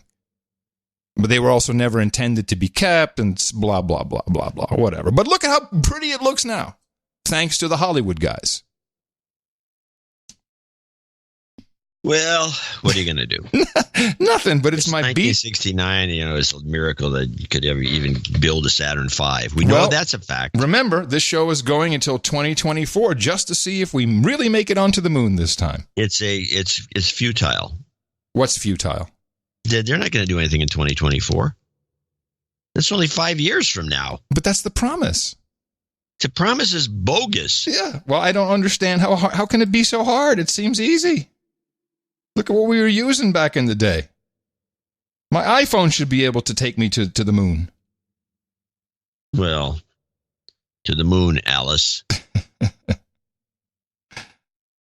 Okay, well, let's catch up with popular culture.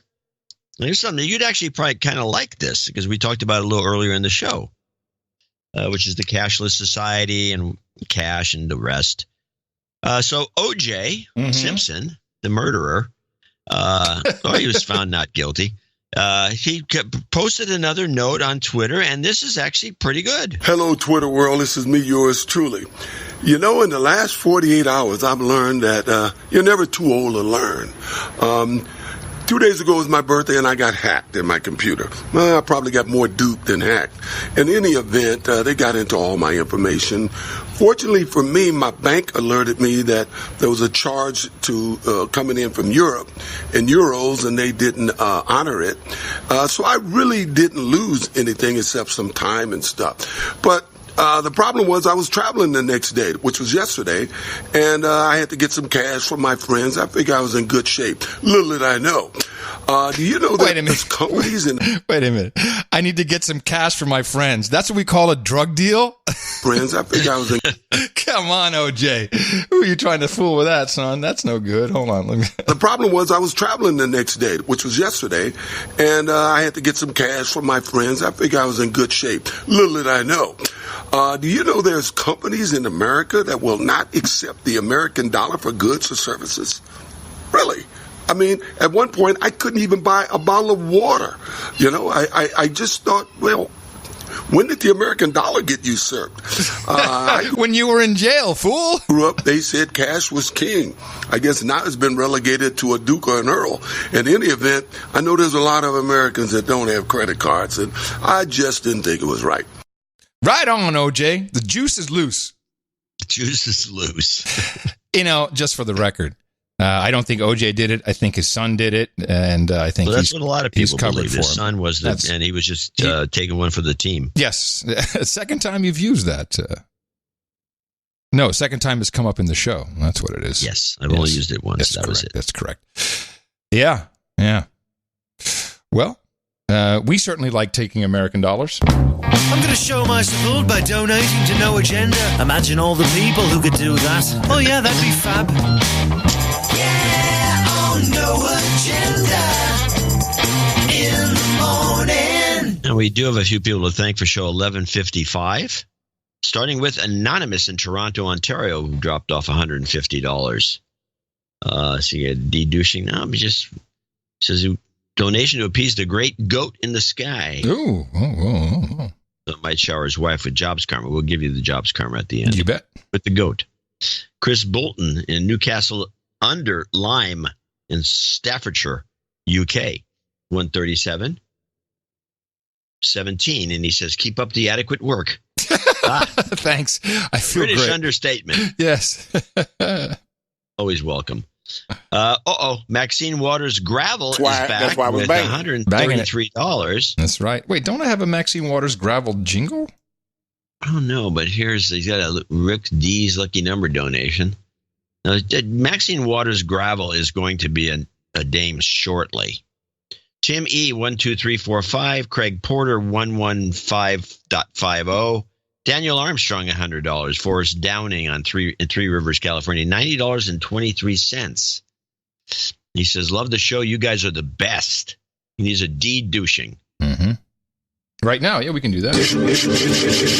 You've been de-douched. We'll give him some human resource karma at the end. Yeah, Eric Bird, 7140. Hold on a second. We've got a blue entry. I'm happy to write that I will finally be joining the ranks of the No Agenda Knights and Dames after many years of blissful media deconstruction piped directly into my ear holes, now twice a week on Thursday. Accounting attached. This donation is in honor of Bastille Day, which we celebrate by eating like French peasants, drinking too much wine, and capping the night with burning a cardboard effigy of the Bastille stuffed with firecrackers. This year, we will be sure to don le gilet jaune. That's the yellow vest for safety, of course. I have no French heritage, but who can resist the call of revolution and an excuse to burn shit? America! He wants Canales? What is this? And Campari? What is Canales? Canales. Canales and Campari. It's a fine drink. Canales is one of my favorite desserts. Why don't you read this while I add this to the round table? I have to order this special. While even reading it, I will mention, he says, for my ceremony, I'd like to be known as Sir Eric Knight of the Falls. Thank you for all you two do, keeping us slaves woke. Canales is a Bordeaux specialty that's made in a little copper thing, and it's for all practical purposes, what it consists of is it's made with beeswax and pancake mix. Yum. And it's delicious. Beeswax is tasty. Kevin Fitzpatrick in Houston, Texas comes up next, 6666. This is, were these people doing the 33 plus 33 part of the 1155 donation? Well, one guy, at least Ms. Jamie of the Highway was, because she says so, 66.66. Kevin didn't say anything. Miss Jamie of the Highway is November 3 Echo Oscar Papa, 73s and 88s. Christina Thomas in Drums, Pennsylvania, 66. This would be right. She's got a red collar here. $33 seemed too small a donation for the excellent work you two do. I agree. So I decided to double it. She goes on and she says she needs a de-douching. We'll do that. It's her first time donating. You've been de-douched. I need to call out my stepdad, who's been listening a very long time and hit me in the mouth years ago, yet to my knowledge has never donated. Douchebag. If he has, he's done it under an anonymous name and hasn't told me. And we're going to give her some... Just to be on the safe side, he deserves to be called out. You got it. And we'll get her a jobs karma at the end. She just graduated. Still on the job hunt. Keep up the great work you do, and to everyone else listening, donate. Thank you, Christina. Ryan Wolf, 6518. Oh, this is a in memoriam donation. Ryan Wolf. The 6518 is a Devil Kitty donation in memory of Devil Kitty, and also appreciation of the best podcast in the universe. Harvey Smith, 6006, small boobs. And Sheila Ryan, $60. She's in Paris. Bonjour, monsieur, she says. See, we do have a French person listening. First time donating to your show. I've been listening for over a year. I'm delighted to have discovered you. I wish my donation was bigger, as I believe the work you both do is enormous and tremendous. It is a question of affordability. Thank you for the many hours of pleasure you give. Sheila Ryan, Paris, France. Merci, nice. Merci. Christopher Dexter, 5678. Andrew Lemessiny. Hey, it's been a while. We haven't heard from Andrew Lemessiny in a while. I haven't heard from. Yeah, you're right. All right, it's welcome been back. Some time. Welcome back. Kirk? This. I'm sorry. Just hate to interrupt. Double nickels on the dime for a number heavy show. Colorado Springs Meetup, 7/19. Be there. So he'll be there. Kirk Strike, 5511. It's a reverse 1155. Nice one. Yeah, that's funny. But I didn't catch that. Didn't even think of but that. We had a bunch of people that caught it. Yeah. Including E. Evan McPherson in Metairie, Louisiana. That's also his birthday. Or his birthday's coming up. No, today's his birthday. Mm-hmm. Reed Guanti in Towson, Maryland. Cosmic Weenie article was excellent. It was a good article. I enjoyed reading that myself. And I just love it when you have a web page that ends in .htm. It's just the best. Of course. I know. It's very, especially for best. you. It's the best. So that was written. And no title tag. I'm going to do these. Yeah, well, that's a title tag. I'm not sure how to put a title tag in an HTML file that I created with Word. I'm surprised Word doesn't do that automatically. So Word still saves as web page as .htm? Yeah. Shit, that's some legacy. Unless you specifically type .html, then it'll do that. But if you just put the title, that your web page name, and then you hit the save as HTML, it saves as .htm. Now it does it automatically. Well, dynamite. But I don't know how to do the title page from Word. Now, I have other mechanisms to do that, but I don't want to write these essays up and then have to go find, Dreamweaver and load it in just to put that in. I'm not doing that. Dreamweaver. Front page, baby. Where's that? Come on. It's been disbanded years and years ago. That was the worst. Front page is a good story because that started off as one of the best web page editors because it wasn't Microsoft product. No. Microsoft bought it. Yeah, and they ruined it. And they ruined it. And to the point where it was so ruined that they had to just cancel it. It got canceled. It was fantastic. I thought you were hand coding this stuff. I'm disappointed now. No, I'm not hand coding this. I don't have time for this. I'm trying to. It's long enough to write the article and edit it and get it up. Here's what I see. I see you with Emacs. Okay, I'm going to write this web page. Emacs. Yeah, that's got. I'm gonna cord up a little Cosmic Weenie, everybody. I'm gonna do these essays more often, so I can get a good collection of them. And I sent out a little note in straight text. because I'm pretty sure that gets through to everybody, just announcing the essay, and it went out on Friday. And we do that once a week. I'm going to try to do more of these. Well, it's appreciated. I enjoy reading them, and I know everyone else does. Everybody. Joel Donaldson in Elko, Nevada. Thank you, John and Adam. 5511. Daniel Havener, 5510. Double nickels on the dime. Tom Miller, double nickels on the dime. 5510. David Fearon, $52. He needs some raised karma. Put that in for him at the end. Nathan Miller Foster, 5151. This symbolic 66 donation is made in honor of alternative researcher Tracy Twyman. She died recently, apparently. Tracy just left us and passed to the next stage of being. Excuse me. This is a small donation made in respect of her great and shining, indomitable spirit. Godspeed, Tracy. We love you. Mr. BX from Croatia. Well, that's nice.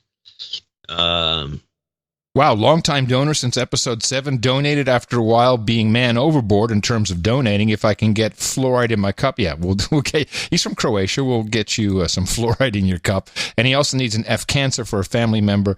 There's a couple of those today, so we'll get that for you as well.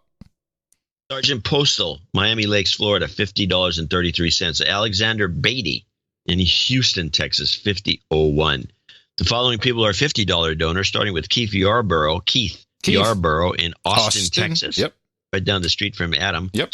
Kevin Silverman in Severn, Maryland. Robert Kerback in Essexville, Michigan. Jonathan Evans, parts unknown. Dame Patricia Worthington in Miami, Florida. Thank you. Mark Johnson in Aurora, California. Brandon Savoy in Port Orchard, Washington. Robert Weber in Lake Forest, California. Anonymous Scrometer.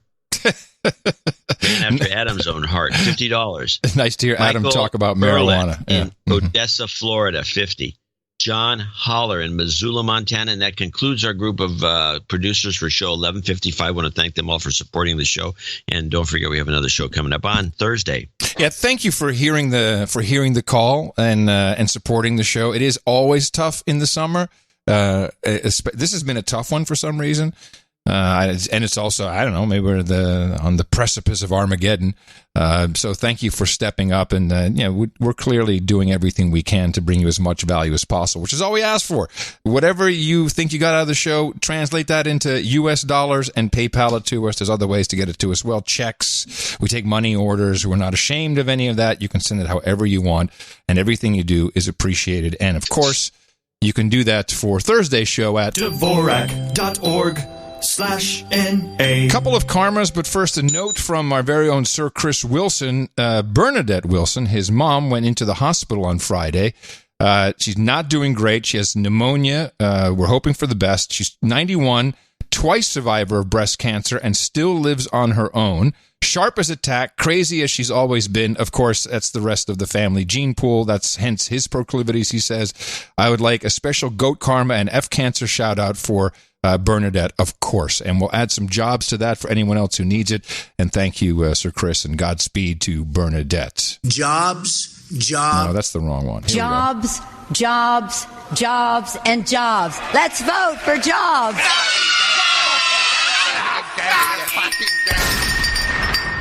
You've got karma. Okay, then we have, let's see, so we got some meetups.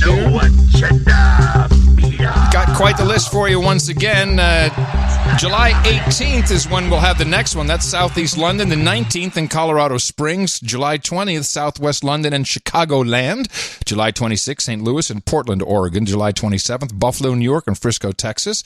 The 28th of July, Central Florida. Then we go into August. I mean, they're being planned everywhere. This is a great opportunity to just go hang out with some people, have a drink, have a chat, and not have to worry about triggering anyone or any exploding amygdalas. August 1st, Seattle, Washington. August 2nd to the 4th. I'm not quite sure. I got to look at noagendameetups.com. The Lot Festival in Ravensburg, Germany. I don't know if that's on the 2nd and the 4th, or if it's the 2nd, 3rd, and the 4th. We'll have to look at the calendar. August 3rd, Orange County, California. August 9th, Murfreesboro in Tennessee. August 10th, Chicago. That's the one I think Tina, the keeper, and I should go to. I'm going to mark that one down, August 10th. The 22nd, Charleston, South Carolina. And August 23rd, Salem, Oregon. A note that the 26th meetup in Portland, Oregon, will be attended by Eric the Shill and his wife. And maybe the kids. Is he bringing the kids? He should bring the kids. Yeah, the kids will be there. He should bring the kids, for sure. And John, you need to attend one of these. Maybe you can do... I could go to that one in Portland. That would probably not be a bad thing. Oh, you could go with the... Oh, that would be fantastic. Go with the kids. Go with everybody. The whole clan. You guys kind of do that well, the whole Dvorak clan meetups. Yeah, it's lots of distraction. It's good. NoAgendaMeetups.com is where you can find a meetup near you. And if you don't, then you can always start one. It's that simple. And thanks to everyone who was participating in that. It's your birthday. Oh, no agenda. Today being the 14th of July, Bastille Day, we do have a list of birthdays to celebrate. Chris Whidden / Uncle K-Bear says happy birthday to his brother Ian. He celebrates today. We say happy birthday to Dame Isabel Pearson, Our Lady of Lisboa. Evan McPherson also celebrating today. And happy belated birthday from Mickey Keck to her son Jason. He turned 21 yesterday. Happy birthday from everybody here at the best podcast in the universe. We have 2 knightings today, so if you could... no, just grab the sword. Don't need that thing. Here's the sword. There you go. Up on the stage, we need Sir Eric. We need Eric, but he's not a sir yet. Jeff Williams, please step up as well. Gentlemen, both of you are about to become Knights of the No Agenda Roundtable. You can take place with the Knights and the Dames. Thanks to your support of the program in the amount of $1,000 or more over whatever period it takes, we highly appreciate it, and I am very proud to pronounce the Sir Eric, Knight of the Falls, and Sir Jeff of the 5 Seasons. For you, gentlemen, we have Canelés and Campari, cookies and vodka, hookers and blower, rent boys and Chardonnay, pinball and power chords, goat chops and goat milk, bong hits and bourbon, ginger ale and gerbils, breast milk and pablum, vodka and vanilla, and mutton and mead. You can get your share, but most importantly, hand off your ring size to Eric the Shill at noagendanation.com/rings. We'll get those out to you as soon as possible. And congratulations on joining the illustrious group of knights and dames of the No Agenda Round Table. And thank you for your support. Thank you for your courage. Yes. I have a tribute as we go into the... I think we're done. We got some show left. Do I have a tribute? By the way, I have a good end of show clip, so remember that when we get to the end. Okay. But this is not it. This is more of a tribute to Elizabeth Warren. Since somehow, I guess the Google Voice phone numbers have been given out. They're on the lists now for people to just make random calls from robots. What exactly does that mean? What are you saying? The Rachel. I'm Rachel with Cart Services. Yes. So they're calling the Google thing, and I don't have a phone hook to it. But it will record. Oh, okay. Hold on. So what you're saying is the telemarketers, the bots, now have moved to all of the Google Voice telephone numbers, and they're calling those numbers? Yeah. Okay. So I have a compilation, since I'm not there, but you get this is what ends up, but I don't know quite how I don't get the beginning of these. I just get mostly the guy comes on afterwards. I'm not sure how this works. But I have 1 minute, actually a minute and 10 seconds worth of grief of all I really got to hear when I went to the messages for the Google Voice and hit play, and I one after the other. This is a series of them. Hello, hello, hello, hello, hello, hello, hello, hello, hello, hello, hello, hello, hello, hello. Hello? Hello? Hello? Hello? Hello? Hello? Hello? Hello? Yes, hi, this is Azora calling from Insurance Enrollment Center. And the reason of my call is to provide you a quote on Medicare insurance, also known as Medigap. And just to verify, you are still in the state of California. Am I correct? Hello? Hi, good day. My name is Kelly, and I'm calling from Insurance Enrollment Center. And the reason of my call today is to provide you a free quote on Medicare insurance, also known as Medigap, and to verify you're still in the state of California, correct? And let me just ask you a quick question. Are you currently on Medicare or Medicaid? Hello? Hello? Hello? Hello? Hello. Hello. It's me. It's me. And here I sit on the stoop. Couldn't resist. Yeah, I've gotten those calls. Not at all conspicuous. The one that got me was the last one where the woman says, "You're in California, right?" Right. There's no response to that, and she kept talking. These people are a piece of work. I love it. That's very funny. And that was all on your Google Voice, huh? Yeah, all of it. That's fantastic. I love it. I love it. Good work, Elizabeth Warren. Yeah, she's so fabulous. You should send that to Rosie O'Donnell. Thanks. It's so great. She's really rocking it. I have a one belt, no road, 3-prong China clip. As if it wasn't, I have one too. If it wasn't bad enough that we, they're buying up all the ports, they're putting in the railway, and now they got Russia in on it. The privately financed Meridian Highway will become the Russian segment of a new Europe-China highway stretching over 5,000 miles and ultimately connecting the ports of Shanghai and Hamburg. It will run from Kazakhstan to the Belarus border, and its length will be more than 2,000 kilometers or 1,250 miles. It's one of a number of projects promoted by Beijing as part of China's Belt and Road Initiative. The work has already begun around the Sagarchin frontier post at the eastern end of the road. At the western end, the 4-lane highway will enter Belarus close to the Russian city of Smolensk. The highway will pass through the territory of 8 regions of the Russian Federation. Its longest section will be located in the Saratov region. The construction of Meridian will be completed by 2024. The new toll motorway is expected to cost more than $9.5 billion and will be built using a public-private partnership. It's expected that the road will start bringing profit in 12 years. The main source of revenue is likely to be trucks between Europe and China. It's planned to take some of the freight that currently uses the Trans-Siberian Railway or the Suez Canal. At present, the delivery of goods from Asia to Europe by sea via the Suez Canal takes 45 days, by the Trans-Siberian Railway 14 days, and if the new road is built through Russia, the delivery time will be reduced just 10 days. Some experts believe that for Washington, this could be something of a nightmare because the new road will allow Asia and China in particular to trade with European countries bypassing the sea routes used by the United States. Plus, China will receive more access to the European market, partially compensating its losses from the current bitter US-China trade war. But Russia must hurry up and finish the project. China won't wait and can build new routes to Europe bypassing Russia. Who knew that just a road would be the easiest way to do it? All these newfangled trains and boats. Let's just build a road, people. Well, geez. It's quite a road. They've gotten out of control, these Chinese. Not generalizing or anything.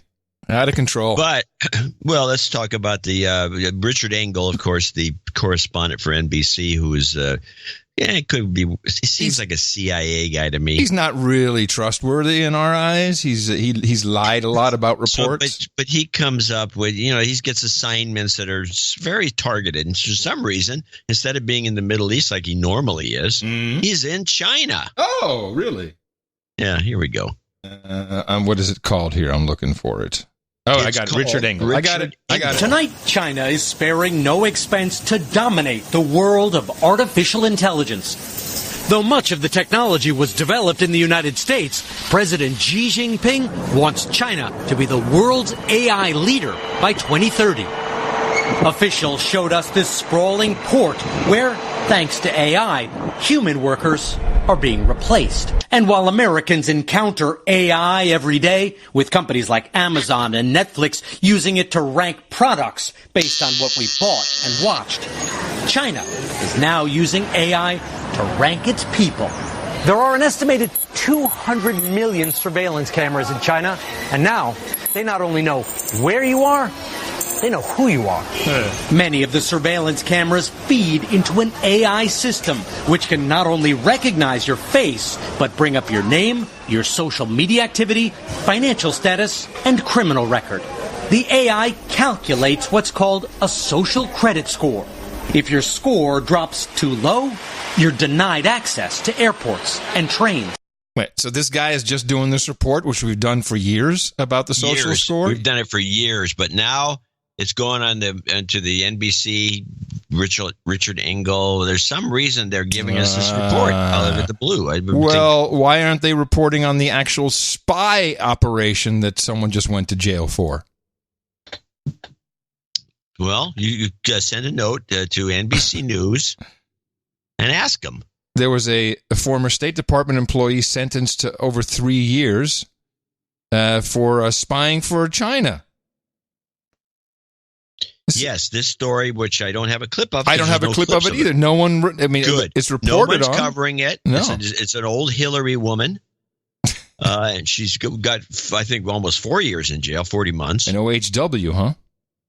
And she's very sorry that she did this, but she was like spying for China. And she's, It's crazy. Puerto Rico. You have a clip of it, you said? No, I don't. No, there's no clip. The only I found one article. I don't understand why this has been repressed. It's an OHW. You just said it yourself, an old Hillary woman. We don't report on that. I'll do this on Thursday. We got a boots on the ground report from Puerto Rico. But this is a juicy story, also underreported. The government is about to collapse thanks to a log of a Telegram chat, which wasn't that supposed to be all? I mean, I don't know how this gets out, these logs. The governor apparently was just chatting away. Let me see if I have some of the quotes here. Was just chatting away with everybody, talking about, those, it's just a lot of slurs, basically. Let's see, I'm looking for the slurs here. That's always a good look. Well, it's not a very good look. So somehow this log got out here. The log, the document which details conversations made through the messaging app Telegram from late 2018 to January 20th of this year, is filled with profanity-laced, misogynistic, homophobic, and sexual comments from the governor and other members of the group attacking opposition leaders, fellow party members, journalists, and activist groups. The conversation also reveals efforts to manipulate public perception of the administration through public polls and a so-called troll network on social media. Where is the reporting on this? This is everything you want. Oh, wait. No, it's Puerto Rico. No, that would mean that the president was right when he says it's corrupt. That's too bad. It seems like a great story. I thought Telegram was supposed to be this secure messaging system, which is obviously what they thought. Yeah. Well, to me, if this was a group chat, someone leaked it. Someone leaked the log of it. It's not that hard. If you're in the group chat and just copy it, paste it, send it off to somebody. But they're talking about duping manipulating public perception through public polls, and that's never happened. And a troll network on social media. I mean, this is a scandal of epic proportions. But no. And it'd be great to have a clip of this. I'd love to read this log. If anyone can get a hand on get some of the log, that's your radio play right there, John. Well, let's also that would be a good play. You're right. I would love that. That would be a good one. But there's also I want to get a hold of the article that was pulled from the New Republic, I believe, that ran this. Gay guy supposedly was going off on Buttigieg. This just happened like today or yesterday, and I can't. And every link that's I've found so far, because I wanted to read it, because it's resulted in almost a collapse of a climate summit for some reason. I don't even understand how that's connected. What's going on? I have not heard of any of this. Yeah. The New Republic, they had this piece on Buttigieg written by a gay guy who goes off on him, talking about is he a top, a bottom. He goes, it gets pretty gross. Oh, God. And he's just giving him grief. And somebody, I guess, at the magazine said, hey, wait a minute. Why are we publishing this? This is pretty gruesome. And so they pulled it, which got more attention than it should have. And then because they ran it in the first place, a whole bunch of sponsors that were going to do this climate summit, I think it's in September, which included the magazine and then Gizmodo and a whole bunch of other people. They said, we're going to have nothing to do with it now. We're pulling out. And so they're all pulling out of the climate summit because of this, which is I don't see the connection, but okay. And just politically correct out. And now I'm trying to find the original article, and I know somebody out there can find it. I don't know how much work I'd have to do it myself, but if anyone has a connection to that article, send me a link. Producers, you have your mission now. This is something that that we need to find. Sounds like another great radio play. It's just one after another. Just reading in essays, yeah, maybe. It sounds pretty funny. I read an article this morning. Let me see who wrote this article. It's Associated Press. Google is going to take it's Forbes, is going to take another crack at building a social network. This should be interesting. This will be the third one. Third iteration. They're going to try it one more time. So the idea seems, I'm reading from the article, the idea seems to be setting up local social networks. Right now, the New York domain .nyc, Shoelace, is it shoelace.nyc, is connecting. It sounds a lot like Mastodon, actually, when you think about it. So it's by invite only right now. Always that way. But there'll be, of course, Google doesn't do anything without the money part. So they're focusing on hyper-local advertising. It's not in their DNA. This is not a good idea. I don't think they'll succeed. It won't work. It won't work. But I can see what they're thinking. It's like, who is tapping into the local advertisers, which used to be the newspapers, local newspapers, and even local TV stations are the ones that used to get all that advertising, and the local newspapers are just dropped the ball completely. Yeah. So there's a lot of untapped advertising potential in local. Yes, so they're going after that. No one has been able to capture it online. They have all these backyard and all these different kinds of websites that are supposedly just for local listeners or readers. I'm sorry. And they have not really scored big on the advertising side because I think advertisers are practical, and if they don't see it on a newspaper, they don't spend the money. Well, it'd be interesting to see. So Google's just trying to horn in. Yeah, well, it'd be interesting to see how they drive adoption, because that's the thing that Google did have a social network, which, what was that thing called? The original one was Orkut, and it got adopted by transsexuals in Brazil. And was very Brazilians popular. Really made that thing work. Yeah, they loved it. And they loved it. Brazilians are very social, and they loved the Orkut because Orkut Google really is so transphobic, they shut it down because they couldn't stand transsexuals. It's Google's all against that. They're anti-trans. Trans hate. It seems so. Trans hate. And then they came with Google Plus, which was a horrible product, unusable. Yeah. Remember Buzz? Oh, and there was Buzz. They leaked everybody's info. And they couldn't keep that together. Now, even though they are putting their social network together, they will not be invited to the White House Social Media Summit next year, if there ever is one again. What a horrible showing, really. It was just, the whole thing was pretty odd. I did like this one clip that I pulled from the president talking about his numbers. Viewing when you're not really sure what he's talking about, because he's talking about subscribers and followers, and I think he means views of a tweet. And I notice things happening when I put out something, a good one that people like, right? Good tweet. It goes up. It used to go up. It would say 7,000, 7,008, 7,017, 7,024, 7,032, 7,044, right? Now it goes 7,000, 7,008, 6,998. Then they go 7,009, 6,074. I said, what's going on? No, it never did that before. It goes up, and then they take it down, then it goes up. I'd never had that. Does anyone know what I'm talking about with this? I never had that before. I used to watch it. It'd be like a rocket ship when I put out a beauty.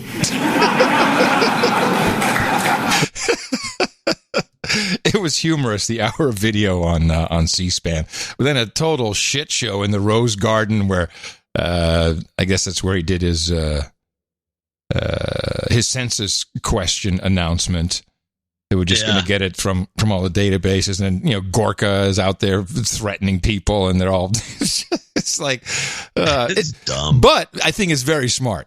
Incredibly smart. Going on simultaneously. I'm sorry, but the other thing going on simultaneously was Netroot. Oh, that's the big black thing. The Netroot. What's in black? It's just it's just activists, I think, isn't it? I thought it was black. Maybe I'm wrong. I think you are. But it's every year they have it. It's a bunch of this. It's the same thing. It's a bunch of social. That's why I think Trump did his at the same time. Netroots. Yeah. Why do I think this? It's a social media gathering of all the Daily Costs is one of the major sponsors of it.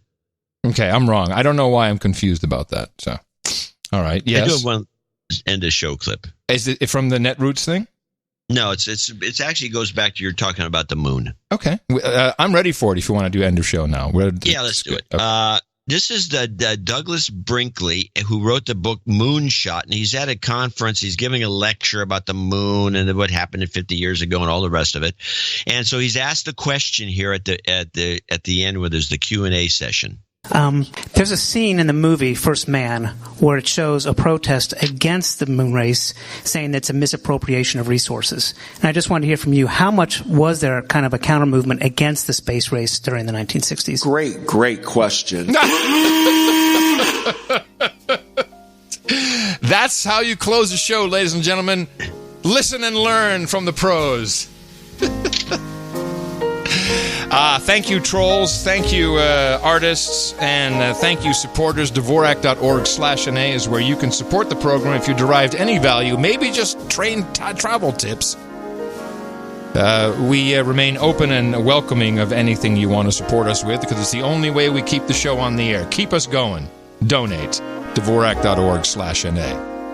And coming to you from the frontier of Austin, Texas, we are the capital of the Drone Star State, FEMA Region Number 6 on the governmental map, should you need to look it up that way to deliver the meals ready to eat. In the morning, everybody, I'm Adam Curry. And from Northern Silicon Valley, I'm John C. Dvorak. Coming up next on NoAgendaStream.com, Metal and Mortgages, Episode 32, New Guitar Day. And remember, we'll be here on Thursday. Dvorak.org/NA. Until then, adios, mofos, and such.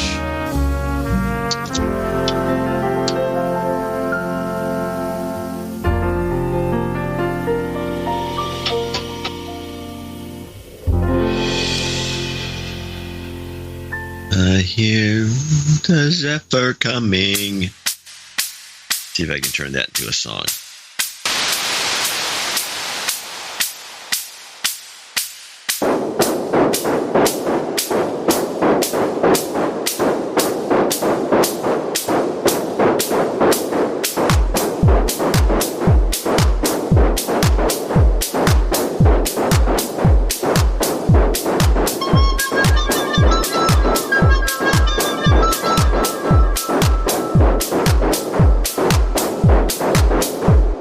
Zephyr coming. It's coming. It's coming. It's coming.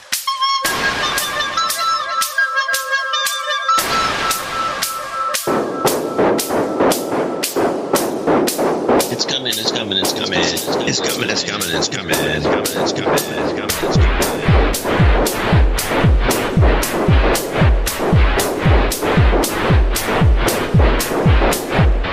I hear the zephyr coming.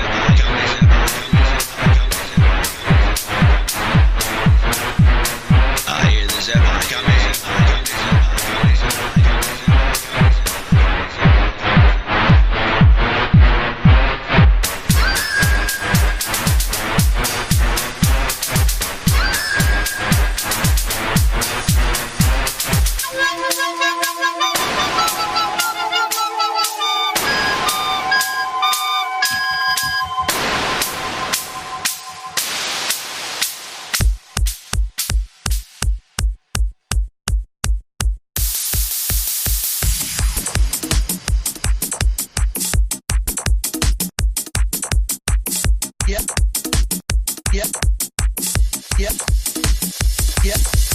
You have to figure out, all right, what do we do from here? And you're right. We've got to get some jobs. And with some jobs. And with some jobs. And with some jobs. And with some jobs. And with some jobs. And with some jobs. And with some jobs. And with some jobs. And with some jobs. And with some jobs. And with some jobs. And with some jobs. And with some jobs. And with some jobs. But resist, we must. We must and we will much about that be committed. But resist, we must and we will much about that be committed. But resist, we must and we will much about that be committed. But resist, we must and we will much about that be committed.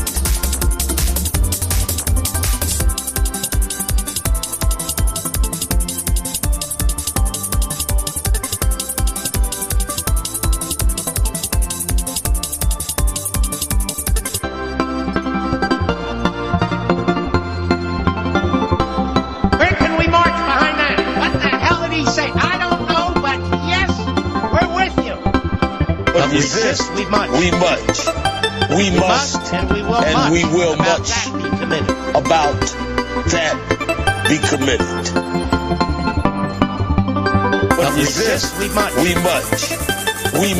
and we will much about that be committed. You have to figure out, all right, what do we do from here? And you're right. We've got to get some jobs. And with some jobs. And with some jobs. And with some jobs. And with some resist, we must and we will much. But resist, we must and we will much. But resist, we must and we will much. We're with you. The best podcast in the universe. Mofo. Dvorak.org/NA. Thank you very, very, very much.